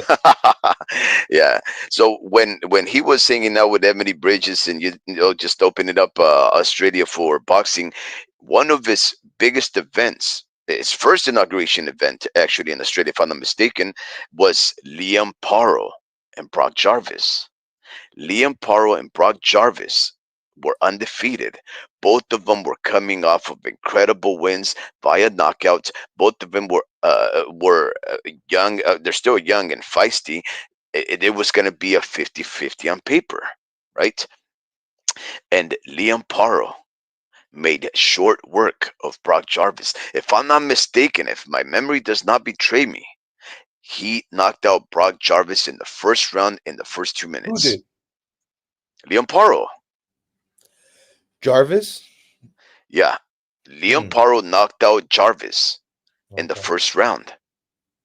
Now, again, I had watched a fight each, and I was like, "Ooh, I like this Liam Paro guy." And I had watched a Brock Jarvis fight, and I was like, "Ooh, this guy is good." Like I'm like, man, Australia really has some incredible fighters, right? Because both of them are from Australia, and I was very excited back then about Australian fighters. And all of a sudden, he puts them together, and Liam Paro comes out on top. Right, that's how I remember Brock Jarvis. Now, I haven't seen Brock Jarvis, but if I'm not mistaken, that defeat made Brock Jarvis a bit reluctant to go back in the ring. He took a hiatus, and then he fought it once, and he didn't look spectacular. And then he fought again, and he didn't look spectacular. So it was one of those things where he started to become like less active. He started to look mediocre against the mediocre opponents, and he, if I'm not mistaken, he had a couple of issues with making weight. So he's starting to go through the tough times of becoming a relevant fighter. All of a sudden, he's back in the news, and he's cutting out Keith Thurman. I think it's actually a 50-50 fight, bro, because Keith Thurman may not fight, may not have fought in the past 3 years by the time this fight takes place. But Brock Jarvis, really, just because he's young, he really hasn't looked spectacular in his past few outings. And he did get knocked out by Liam Paro. So I think this fight is going to be good. I think I'm happy to see Keith Thurman back, right? I've always been a fan of the guy. Unfortunately, he just, I don't know what happened again. I really do think Mr. Al Heyman is mismanaging these fighters, Hmm. right? But I want to see him officially retire. Whether he makes the last hurrah and then he says goodbye to the boxing world, or he gets knocked out and that's his official closure to his participation in the sport. I really do want him to say goodbye the right way, not like Manny Pacquiao when he just lingers there for 2 3 years without taking on a fight and all of a sudden the sport retires him. No, I want Keith Thurman to fight one time, win or lose, and tell us this is my last fight. I have that much respect for him. Okay, you be good, even fall to you. Have wonderful dreams, my friend. Until next time, I hope you enjoy All right. yourself. Keep making that content and have a wonderful night. Have a good one. El Pachuco says, yeah, I don't think Spence is looking good to return to boxing. He said himself that he may be done with boxing. I thought Yeah, you I were heard ending that this too. live. Yeah, go for it, bro. No, I thought you Uh, were ending this live right now. I was oh like, no, what? no, I was just. Oh yeah, yeah. Sorry about that. Yeah, I was talking to UB. He's departing for uh for another planet. Mhm. Yeah. El Pachuco says, yeah, and I heard that he has stated that, El Pachuco, but I have not yet actually found that report where he stated that. But have you heard anything about that dream? About Uh, Spence saying that he's short to retiring. he's short to retiring. Yeah, he's short. His participation in the sport is short, and he'll soon retire. So what does that mean? He's going to retire, or it? Yeah, soon enough, according to Spence, to what El Okay. Pachuco is saying. Have you heard that? Because I haven't. No, I haven't heard. I mean, yeah, he's actually hinted at it a couple times, but Yeah. there's still rumors about him, taking fights and actually talking about fighting. So it's like, dude, how much longer are you gonna, I don't know. Like for me, I think someone like Spence though is he's still a strong dude. Mhm. Um, and he's physically strong. It's gonna take that special opponent to really like bring out the best in him, because I don't know, he's either like, so like, I don't know, he's either like maybe 40% of what he used to be, Mhm. and sometimes that's good enough for lower level fighters in 147, but I don't even think he's trying to make 147 anymore. I think it'll be 154, Yeah. and he's got to go. That means he's got to go even lower in Mhm. competition, and it's like he doesn't get it, and it's like, bro, like you want to take the weak link and Sebastian Fundora, when in reality, I'm gonna put money on Sebastian Fundora to win. Yeah. Like Yeah. Yeah. it's like no, Absolutely. yeah, it's like no, this you can't do that, dude. You can't do that. You can't. Like I don't even think he thinks he's gonna win. I think he's Well, just think gonna. about it. Let me ask you something. Yeah. Yeah. Let me ask you something about that. I want your honest opinion. Who has had the greatest run at 154 recently? Besides, of course, Undisputed Charlo. But who Uh, else has put on the best? It's been on the best run, fighting the best opponents in 154. at 154, fighting the best opponents. Hmm. Ah, honestly, I have to like you're saying. How many years do I have to go back? Well, I mean, 154 was dominated by Baby Charlo, Yeah, so not that far. But not just that look long. at, yeah. Well, look at Sayas. Look at Virgil Ortiz. Look at Terence Crawford, Israel Madrimov. Look at Sebastian Fundora. Look at those caliber of fighters. Honestly, Bohachuk. I would. Yeah, I mean, yeah, Bohachuk. He's actually, been active. I mean, he's still not winning, but um, he's active. So I wouldn't put Virgil in there just because uh, I don't know, like that, and the the Lorme fight. I think that's who he fought, right? Hmm. Hmm. I felt like that one was kind of like uh, a setup. That was like a setup right there, and like it just did not look like a legit knockdown. Like I don't know, it just and you get your old sparring partner like that. Almost to me does not count. Um, and then who else? He fought somebody Well, else, but look, Virgil he's been. Ortiz. I would say Virgil's been the most active, but Mhm. I would say him. But the belts haven't been distributed because it's still being held by fucking Charlo. No, Well, Fundora has one. okay, never mind. I mean, That guy Bakram Murtasaliev has oh yeah, another, Bakram, but Bakram kind of came out of. He and took Terence a Bud Crawford has another. Okay, so Bakram, he took an opportunity and he was fighting a certain level of fighter up until he fought Tim Tszyu. And I just think Bakram is a threat too. That's the dude I wanted Crawford to fight. I want Crawford to actually solidify himself and say, I'm the best 154 pounder here. Because I think Bakram can beat a Sebastian Fundora, can beat an Errol Spence. Um, like I think that dude is really underrated right now, and he's overlooked. Actually, well, not anymore since he beat Tim Tszyu. So now people are like, okay, this guy's kind of he's coming with some heat, and he might be the real deal. But we still have to see if he can deal with the other styles, because Styles still makes fights. Um, but I think I wanted Crawford to actually beat all those guys, or at least fight Tim Tszyu. But now I want him to fight Bakram, but he's not going to do that. He's going to fight the big names. So it's like not enough time or something like that. So and he's also trying to catch Canelo before he retires. So um, I guess makes Look, sense.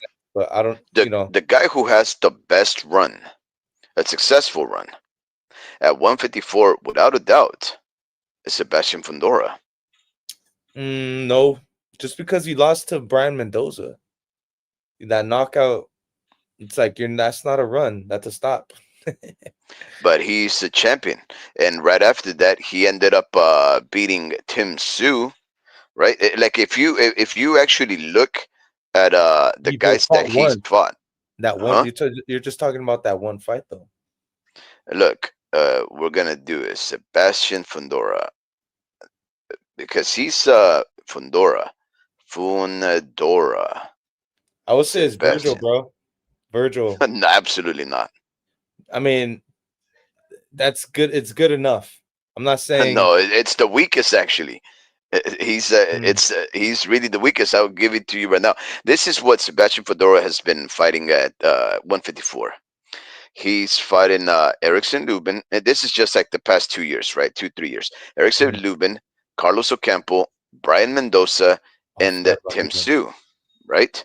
Those are great names. Brian Mendoza beat Sebastian Fedora, yes, but Tim Sue beat Brian Mendoza, and then Sebastian Fedora beat Tim Sue, right? Now we go to Tim Sue. Tim Sue has head over heels the best resume of fighters, not necessarily of wins, but it goes back as far as Steve Sparks when he was 12-1. I guess you can be like whatever, right? Takeshi Inoue 17-1. Taro Goucher. Oh wait, 2 years, right? So it would be Bakram Murtasaliev, Sebastian Fundora, Brian Mendoza, and Carlos Ocampo. So him and Sebastian Fundora have similar names in Brian Mendoza and Ocampo, if I'm not mistaken. But he's also fighting Tony Harrison in that time frame, right? And Taro Goucher right before that. But I would he say did Zayas. lose to. Zayas. Okay, you want to see Zayas then? No, Okay, no, no, no, no. I'm just saying the best run is Zayas. Zayas, Xander Zayas. Let's see if that's I the think it's him. case. Let's see. Okay, let's see about that right now. We're gonna click on this guy right here. And His last I was gonna say Vito, but he's not good enough to me. the last 2 years, right? Ronald Cruz, Robert Valenzuela Jr., Jorge Fortea, Patrick Teixeira, Damian Sosa, and some dude that he's gonna be fighting named Slava Spomer. That's a Active, weak resume, bro. but that's the most active, and those are names. Patrick Teixeira, bro. Click on Patrick his name. Teixeira. Yeah, I know who Patrick Teixeira is. Patrick Click on his Teixeira name. lost to Brian, the Argentinian guy that he fought to a draw for the undisputed. Brian, you know who I'm talking about. Uh, Brian. He fought Rick Charlo. Cruz had the best run at 154. Like He, the after Charlo. So that's literally like when's the last time he fought Canelo? That was like 2 years where's ago, this? right? Brian. Kind of What's hard to his say, name? but to me it's Xander, bro. Because Xander's been the most active, and he's getting contender status, bro. Like I'm just saying I'm just trying to say who's a bit like you know I'm been not impressed been, with those been names. yeah, Patrick but he's Teixeira actually lost to what's his he's name, made homie he's Ricky. he's made a lot of followers though, bro. Like he's actually became even like this past year was his best year as far as like Brian Castano. yeah, Yeah, Teixeira yeah, lost to Brian Castano. yeah, So what I'm trying to, and of course that just means that he's only able to lose to a guy that has to fight twice to get eliminated as undisputed. But those names are not impressive. Ronald Cruz, Valenzuela, Fortea, Teixeira. I'll give it Teixeira. But Damian Sosa, Jorge Fortea. You're gonna tell me that those guys are better than Tim Sue, Brian Mendoza, Carlos Ocampo, Erickson Lubin, and Sergey Garcia, Jorge Cota? I who don't did think that? so. That's Sebastian Fundora. But he lost to those guys. No, he lost only once. He lost to Brian Mendoza. He was winning the whole fight, except he got knocked out. That's what happened. And Tim Sue, although he's lost to Murtasaliev and Fundora, he did beat Mendoza, Ocampo, Harrison Goucher, and Takashi Inoue. I mean, and then don't even start on Murtasaliev. Murtasaliev has a weak resume, Yeah, no, like I wasn't gonna say him. absolutely weakest That's resume. why I It's like, said. That's why I said he took an opportunity and took mhm. advantage of it. That's why I said that. You know, he Yeah, yeah, did yeah. that. Yeah. I'm So telling that's you, why. the guy. Look, and the reason why I'm bringing up Sebastian Fundora, right, is because I'm not too sure if you know this, but the WBO denied him the opportunity to fight none other than Joey Spencer. Like the WBO just rejected it a couple of days ago. Um, Yeah. Errol Spence obviously wasn't gonna fight him. They were still pushing that, and then Errol said, "I'm fighting when I'm ready." And then, of course, that killed those conversations.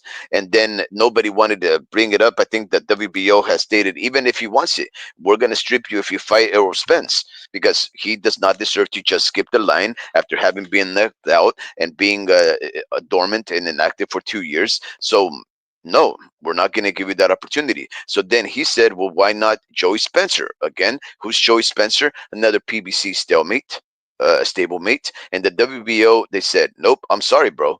You're not fighting that guy. So they found Cordell Booker, right? Cordell Booker, I've seen him fight, I think for Golden Boy. And he's a good opponent. Maybe you guys aren't too familiar with him, but again, I don't have a problem with Sebastian Fundora fighting a voluntary, right? Because again, if we look into the history of the sport, the cycle of violence was, if you were a champion, you took on a mandatory, and then you took what you call the break by fighting a voluntary, and then you fought a mandatory. There was no such thing as just consecutive mandatory shots unless you were Yeah, a unified champion, right? And then because even then, you could take voluntaries for each of the organizations. yeah, because regardless of what happened in that fight with Tim Tszyu, bro, like he still won that fight, and Tim Tszyu can't make excuses, as to what could have happened or what should have happened in the corner and all that. Mhm. Sebastian won fair and square, and he deserves at least, like you said, voluntary. But he, I I think think, so. yeah, he deserves to defend that belt though. So make a unification fight with Bakram. You Oh know, my God, make Dream. that fight happen. I'm just kidding, but I know Do you I'm want just to? Do you want to read some of these comments, man? nah. Okay, the Dude, Mexican G would like to say hello to you by saying he loves Scante. I know I saw that. Come on, man. No, you don't. I recently found out the Charlo Bros actually had a dad. The Charlo Bros gave off the vibe that they were raised by a single mother. Very emotional men. Yeah, so that is true, actually. They are very emotional, outspoken. At least Baby Charlo was, right? Dream Baby Charlo was very emotional. Big Charlo was the one that would always tell his little brother to shut up, and then all of a sudden it became the opposite. Little Charlo became the more accomplished, more mature individual, where the other guy became the more emotional one. It really is a very strange relationship, that family right there, the Charlos, right? Yeah, yeah, no, they're right. I mean, that's what happens, bro, when you have a single mom. No, Uh, no, no. But the Mexican G is saying the opposite. He found out that Charlos have a father in their life. well, yeah, that the dad, they said before that the dad wasn't really like really in their life, and then I guess they're cool now, and you see Mm. them like, Now that they're actually, making money, huh? yeah, I guess so, right? Kind of Yeah, weird, kind of messed up, weird a little bit, kind of, but hey, at least they brought him in. I guess that's your dad, so yeah. nothing really you can do about it. Yeah, to at a certain extent. And I guess, fuck, man, I think I'm getting my stories mixed up. Mm. I think I am. I heard this story where this kid didn't hasn't seen his dad in like close to 30 years, and he gave him like 100 bands, 100K, you know. And he's like, I know I haven't talked to him in a while. I'm not sure if that was Charlo, but I think that was another story, honestly. So I'm not gonna put it on him. But he goes, yeah, I haven't seen him in a while, but it's all love. He's still my dad. It's he gave like, talked to him in 30 years, and then oh yeah, no. This was like in Nigeria, and it was like a reality show. And he goes, oh yeah, I haven't talked to my dad, and I'm 30 now. I've never talked to him, but I just gave him 100 bands because he's my dad. And I was like, dang. And then he's Casi like, give it. Matera. Yeah, he goes, yeah, and then I gave him my an SUV so he could drive his ass back home. Oh my God, the Mexican. This guy's so mean. Man, he said that. I'm driving back home. Huh? No, He yeah, said that. like no, like Oh my they God. gave him they flew him out to Nigeria, and I guess they were like from other countries out there in Africa, because it was an Mm. African like TV reality show, but it was funny because he Oh was like, God. he goes, yeah, I give him 100 bands. He's cool. It's all good. It's all love. And then It's all love. yeah, he's Oh all love. my god. Never talked to him before, but it was cool. It was good to meet him. But he gave him this nice ass SUV, and it was like big ass truck or whatever, and he gave it to him along with the 100 bands, and he's like, yeah, and then he drove off with it. He was all right. Talk to you later, son. Oh my god. That's And, hilarious, bro. That almost yeah, seems not only scripted fake. but fake. I know. Hey, imagine he's like, fuck, man. Like, I don't even know if that was my dad or not. No, I was kidding. But Yeah, for real, the way he acted. just some random man claimed to be his dad and shit. But yeah, The Mexican Chico son, he says their dad found the perfect carton of milk as soon as he seen his boys on Showtime. Wow. He found the carton. Hey guys, I actually found the milk. Yeah, that's unfortunate. We all have heard those stories about how in the majority of black men's lives the father is very absent. It is unfortunate, but in the case of the Charlos, if they really were raised by a single mother, man, that lady, just like in the case of Terrence Bud Crawford, if I'm not mistaken, both of those guys were raised by single women, and look what they were able to accomplish, guys. Man, like that's incredible. That's overcoming so many odds. I'll forgive a little bit of that emotionalness from these individuals if they are that feisty and competitive, right? Yeah, that is unfortunate. Mexican, 65% of black people grow up without a father. That is very unfortunate, man. I don't understand why, right? Like, is that a fact? Is that an actual like statistical fact? You know what I'm saying? Like, I'm I wonder if sure it it's is. Googleable. It's definitely Googleable. Um, Dream, I wanted to ask you one thing, right? Homie Ricky started off this live by talking about, a couple of things. He talked about how it would seem that people think Al Heyman is protecting his fighters, when in reality he may just be destroying his fighters' careers and exposing them to unnecessary risk, like he did with Errol Spence trying to bring him back to fight Fundora, and how he may have done the same thing for Tim Sue, putting him up against an unknown fighter, and he did it before that with Sebastian Fundora, and then last minute cancellation with the fighter, completely opposite to what he was training, right? Um, and Oscar De La Hoya doing the same thing, being accused of not managing the fighters' careers well, but yet other people had an argument that he's actually doing well by fighters such as Ryan Garcia when he told him not to fight Gervonta Tate Davis, that he wasn't ready, and how he's most recently been telling uh, Kid Austin Floyd Schofield that he's not ready to fight Shakur. Now that fight is taking place, right? And Stevenson and and uh, and and Floyd Schofield are going to be fighting now. Well, there's the thing. There's the thing about this, right? Mhm, Oscar has like he thinks he's literally like the best fighter he's ever seen, bro. And not only that, I've seen plenty of interviews where he's trying to line up William Cepeda, and he and in plenty of interviews he's like, yeah, I'll match him up with this guy, that guy, and then they're like, what about Shakur? He goes, I don't know, and then he's who says like, that? Oscar.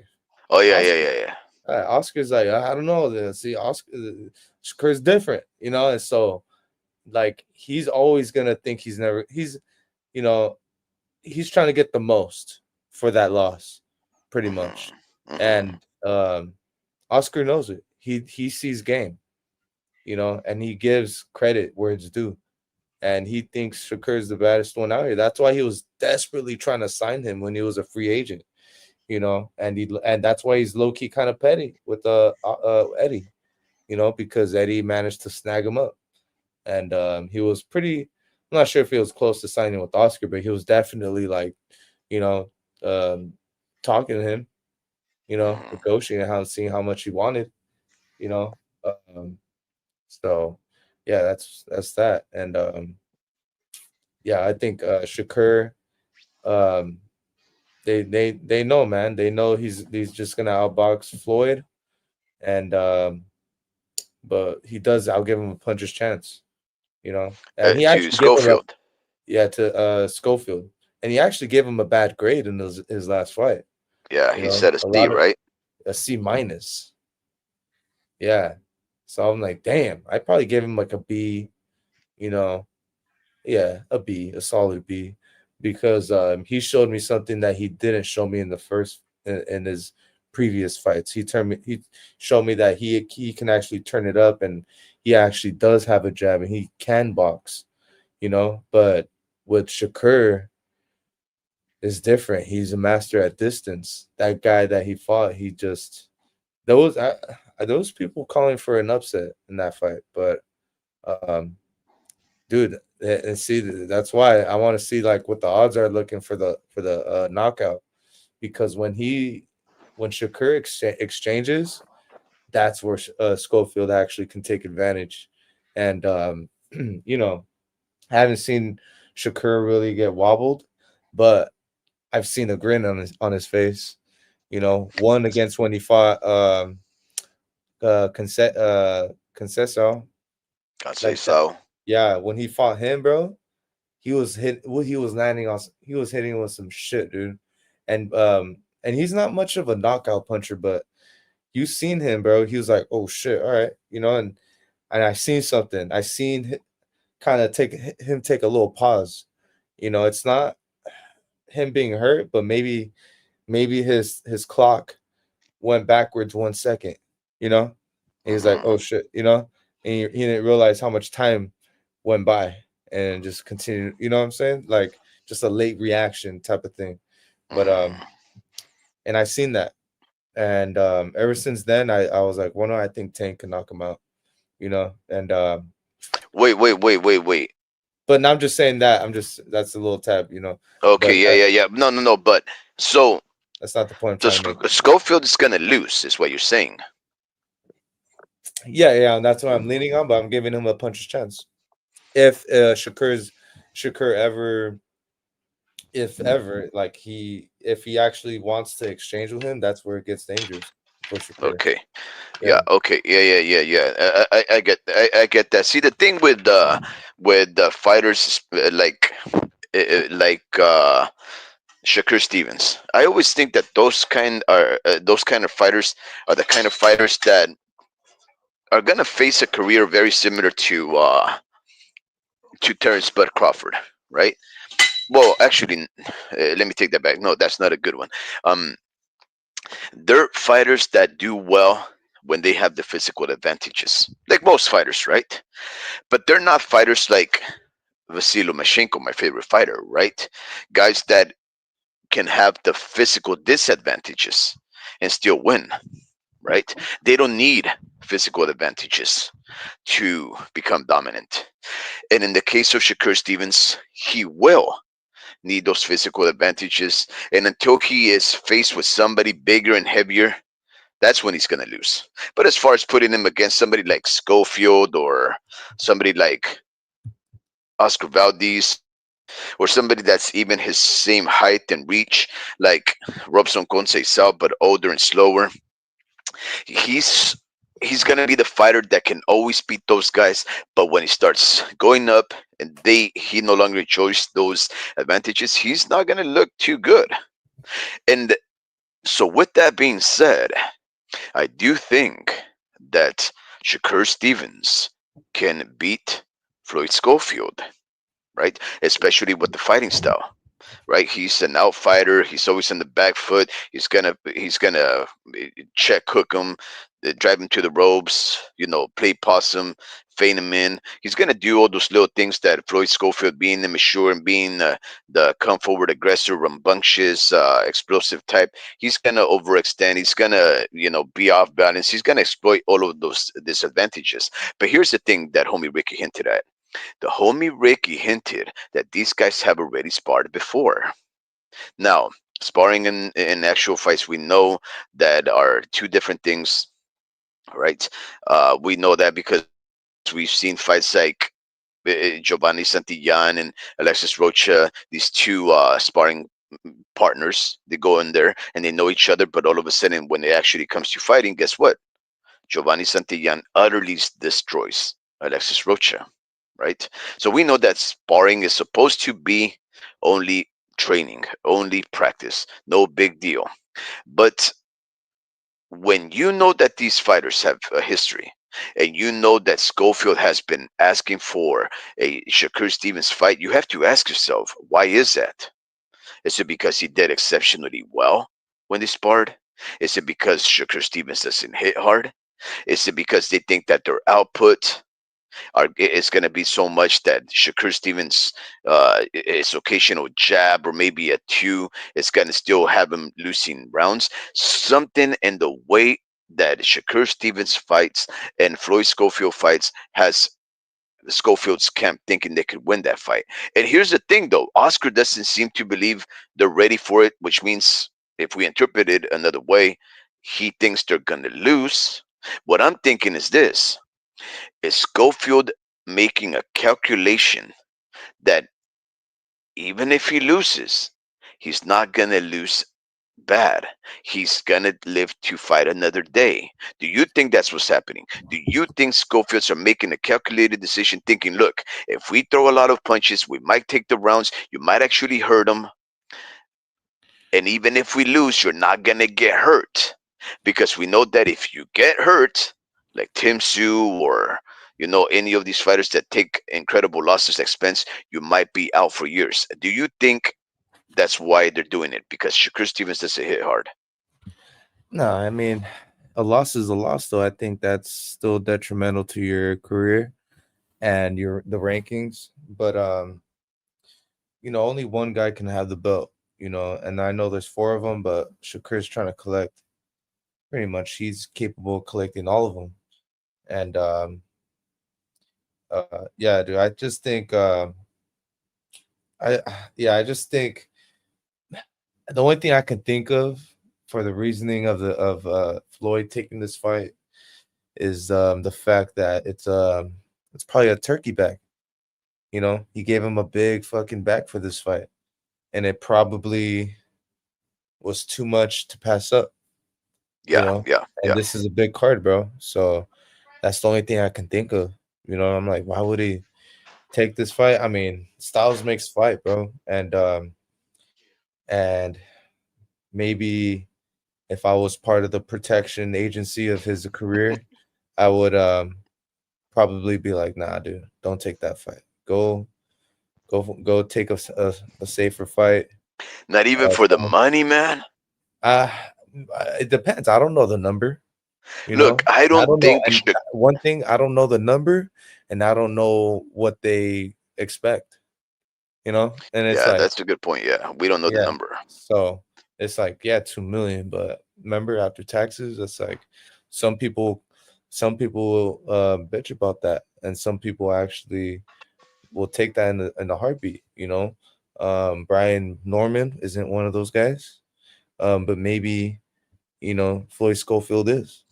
And maybe it was probably double that. But for for you to get paid over a mil Yeah, as a co I don't even know how many fights he is till the co-main, but he's yeah, for real, son. yeah, like Co main event. They're all yeah, called main events, bro. yeah. So yeah, I doubt it's over a mil, but and I'm also not It's over a saying, mil. It's over a mil. Brian Norman is ducking Shakur. He's ducking a well-rounded Jaron Ennis, who's actually Shakur's so good you can't even say Jaron Ennis is a bigger version of Shakur, because Shakur is just like, you cannot compare him even to a welterweight out there right now. Like, you can't, like Jaron is the closest thing, but I can compare him to a to a Devin more than anything, but yeah, bro, just the risk was too high, and maybe the bag was uh was enough to take it. That's the only Yeah, thing I can yeah. think of. Well, the way that I see it is this, right? It's smart for him to take that fight, right? He has to take that fight because Look, with the fact that they already have a sparring past before them, right? That leaves me to believe that they think that Shakur Stevens can never hurt him. He could beat him. I'm sure he did in the sparring session. He probably excelled, right? Because Schofield is not that good. He's like Sean Porter. In fact, Sean Porter is way better because he's much more experienced and he's done it with a better level of competition. But Schofield is nothing special. It's more like a small little, smaller pit bull or whatever, right? But I'm sure that they know that Shakur Stevens can outpoint him, can outbox him, but they're probably thinking he could never hurt you, bro. Is that telling him, look, if you throw a lot of punches, you might actually win the rounds because of the output, and even if you lose it, you're not gonna get beat, so you're not gonna get hurt, and Turkey's paying you big money. So the most that you could lose is, yeah, you get outpointed, you get outclassed, but guess what? You were already the person that had less experience, and people thought you had no chance. So what's the point of not taking that fight? The more that you can do is upset the odds, bet on yourself, make big money, and come out of it completely unscathed, because pillow fisted Shakur Stevens is never going to hurt you. That's really what I think he's doing. I think the Schofields are actually very smart individuals, that they think that they can Uh, actually win rounds by output and make good money out of it. I I think, don't fault them for taking that fight, and I know why you're saying that it'll be harmful to have a loss, because American boxing fans are very harsh and we like to yeah, throw our fighters out the door. But I don't think it's yeah, going to be that case, man. yeah. I think his style's actually like a fan friendly style, because he's actually one of those guys that is willing to exchange. But I'm telling you, he just got hurt against his last opponent, and if he's trying to if he's trying to gain popularity off of his style, then it's not going to be feasible. He's not going to be able to last. I mean, Yeah, but you know the who else also got hurt? Abdullah Mason. dude, but that's different though. He showed you within the fight that he's great. He's great. That's But greatness right there, the bro. guy he fought was way No, underdog, bro. He was way underdog. not two way, not Not two but way, he's not two way. No not mames the guy. way. But you got to give the other guy credit for him to find that left hook and actually go through that line of fire, bro, to knock him down again. Like he Mm. actually hits hard, bro. Like that dude got knockouts, So I think and then he still managed to knock him out. Like, dude, he's watch that he's he will actually that win, that dude that he beat, that dude is probably gonna end up fighting again on the top rank undercard, and he will actually get a knockout. Watch, bro. Again, like they're gonna set him up again to get a knockout, and they're Mm. gonna show you how great Mason is and how good of an opponent he was. But yeah, with Floyd, right? I think Floyd did too much glazing, bro. They did too much He glazing. did to me glazing. Oh my They god. they did too much. They did too much glazing to Shakur, man. I was like, bro, like, where's that's too much. Like it was like in your face. Just kidding. In your face. Just kidding. Just kidding. And then it's just I don't know, and it's just That's like, so bro, childish. yeah, and it's just like, dude, like I hope you. I don't know, like I don't like this friendly shit, and it's just it throws me off because Shakur's actually, the Shakur's actually better when you're not mad. Like you got to actually kind of go in there to hurt. You got to test that chin, and Mm. I'm not doubting that Floyd can't do that. Because obviously his dad's made him that way, and he is because of his dad and all that. So I get this sense that Schofield is actually like a dude that has this other side of him that actually will turn up on dudes. Mhm. But he seems like more of a calm dude. you Yeah, know he's cool, man. He's he's he's he's even very cool. yeah, he's even keel, and he's not not too high in his highs, not too low in his Yep. lows. So I like him because of that. Yeah. Yeah. No, Um, he's cool, man. I really like him yeah, but as his an dad, individual. I really but I like him. just, but it's just his dad. I think I have a problem with his dad, bro, because his dad just, because dude, you ever seen him in interviews, Bro, bro? yeah, yeah. Of course, I've been following this guy's career for a long Poor time. Yeah, guy, he's poor poor, guy. poor guy. Nah, dude. For real, up, poor guy. But you seen him though, Man. right? You seen Yeah, the yeah, interview? no, yeah, bro. Look, listen. He belittled him. If Teal can have a dad like his dad, Schofield can have a dad like Schofield does, man. Nah, Teal's different though. I'd rather have Schofield's dad than Theo Lopez's dad, bro. Nah, I rather have Teal's dad. Come on, man. I rather have Teal's Bro, dad, bro. remember he had his son crying. He had his son Nah, crying. because he was pissed. Teal was telling his dad, like, shut up, bro. Shut up. I'm talking But about black people. that brought out the dog in him, bro. With Floyd, it's like bro, we just seen you get checked. Like your last dude just hurt you. You know, he almost got you out of there. You know, I'm not True. saying Shakur is gonna do that, but he's gonna He's not gonna mentally. do that, bro. That's what I'm trying to get at. He's not gonna do that, and It's a it's good a point, calculated which risk. is a good They're point. saying it's. You know how when we look at fights, they say high risk, high risk, low reward, or low reward, or what's the other one? This one is high risk, high Yeah, but reward. I'm foreseeing all that, right? Okay, he's giving himself a chance to beat one of the best fighters in the world. If he There you beats go. him, if There he you go. beats him, that's Hmm. cool. All Yep. right. I'm Terrence Bud looking Crawford. I'm looking past that. There's a there's a line of fire you have to cross before you become a champion, right? And Shakur is still has to still prove that. And I doubt he's gonna beat Shakur, but I also think there's that line of fire you have to cross because eventually you're gonna have to defend that belt.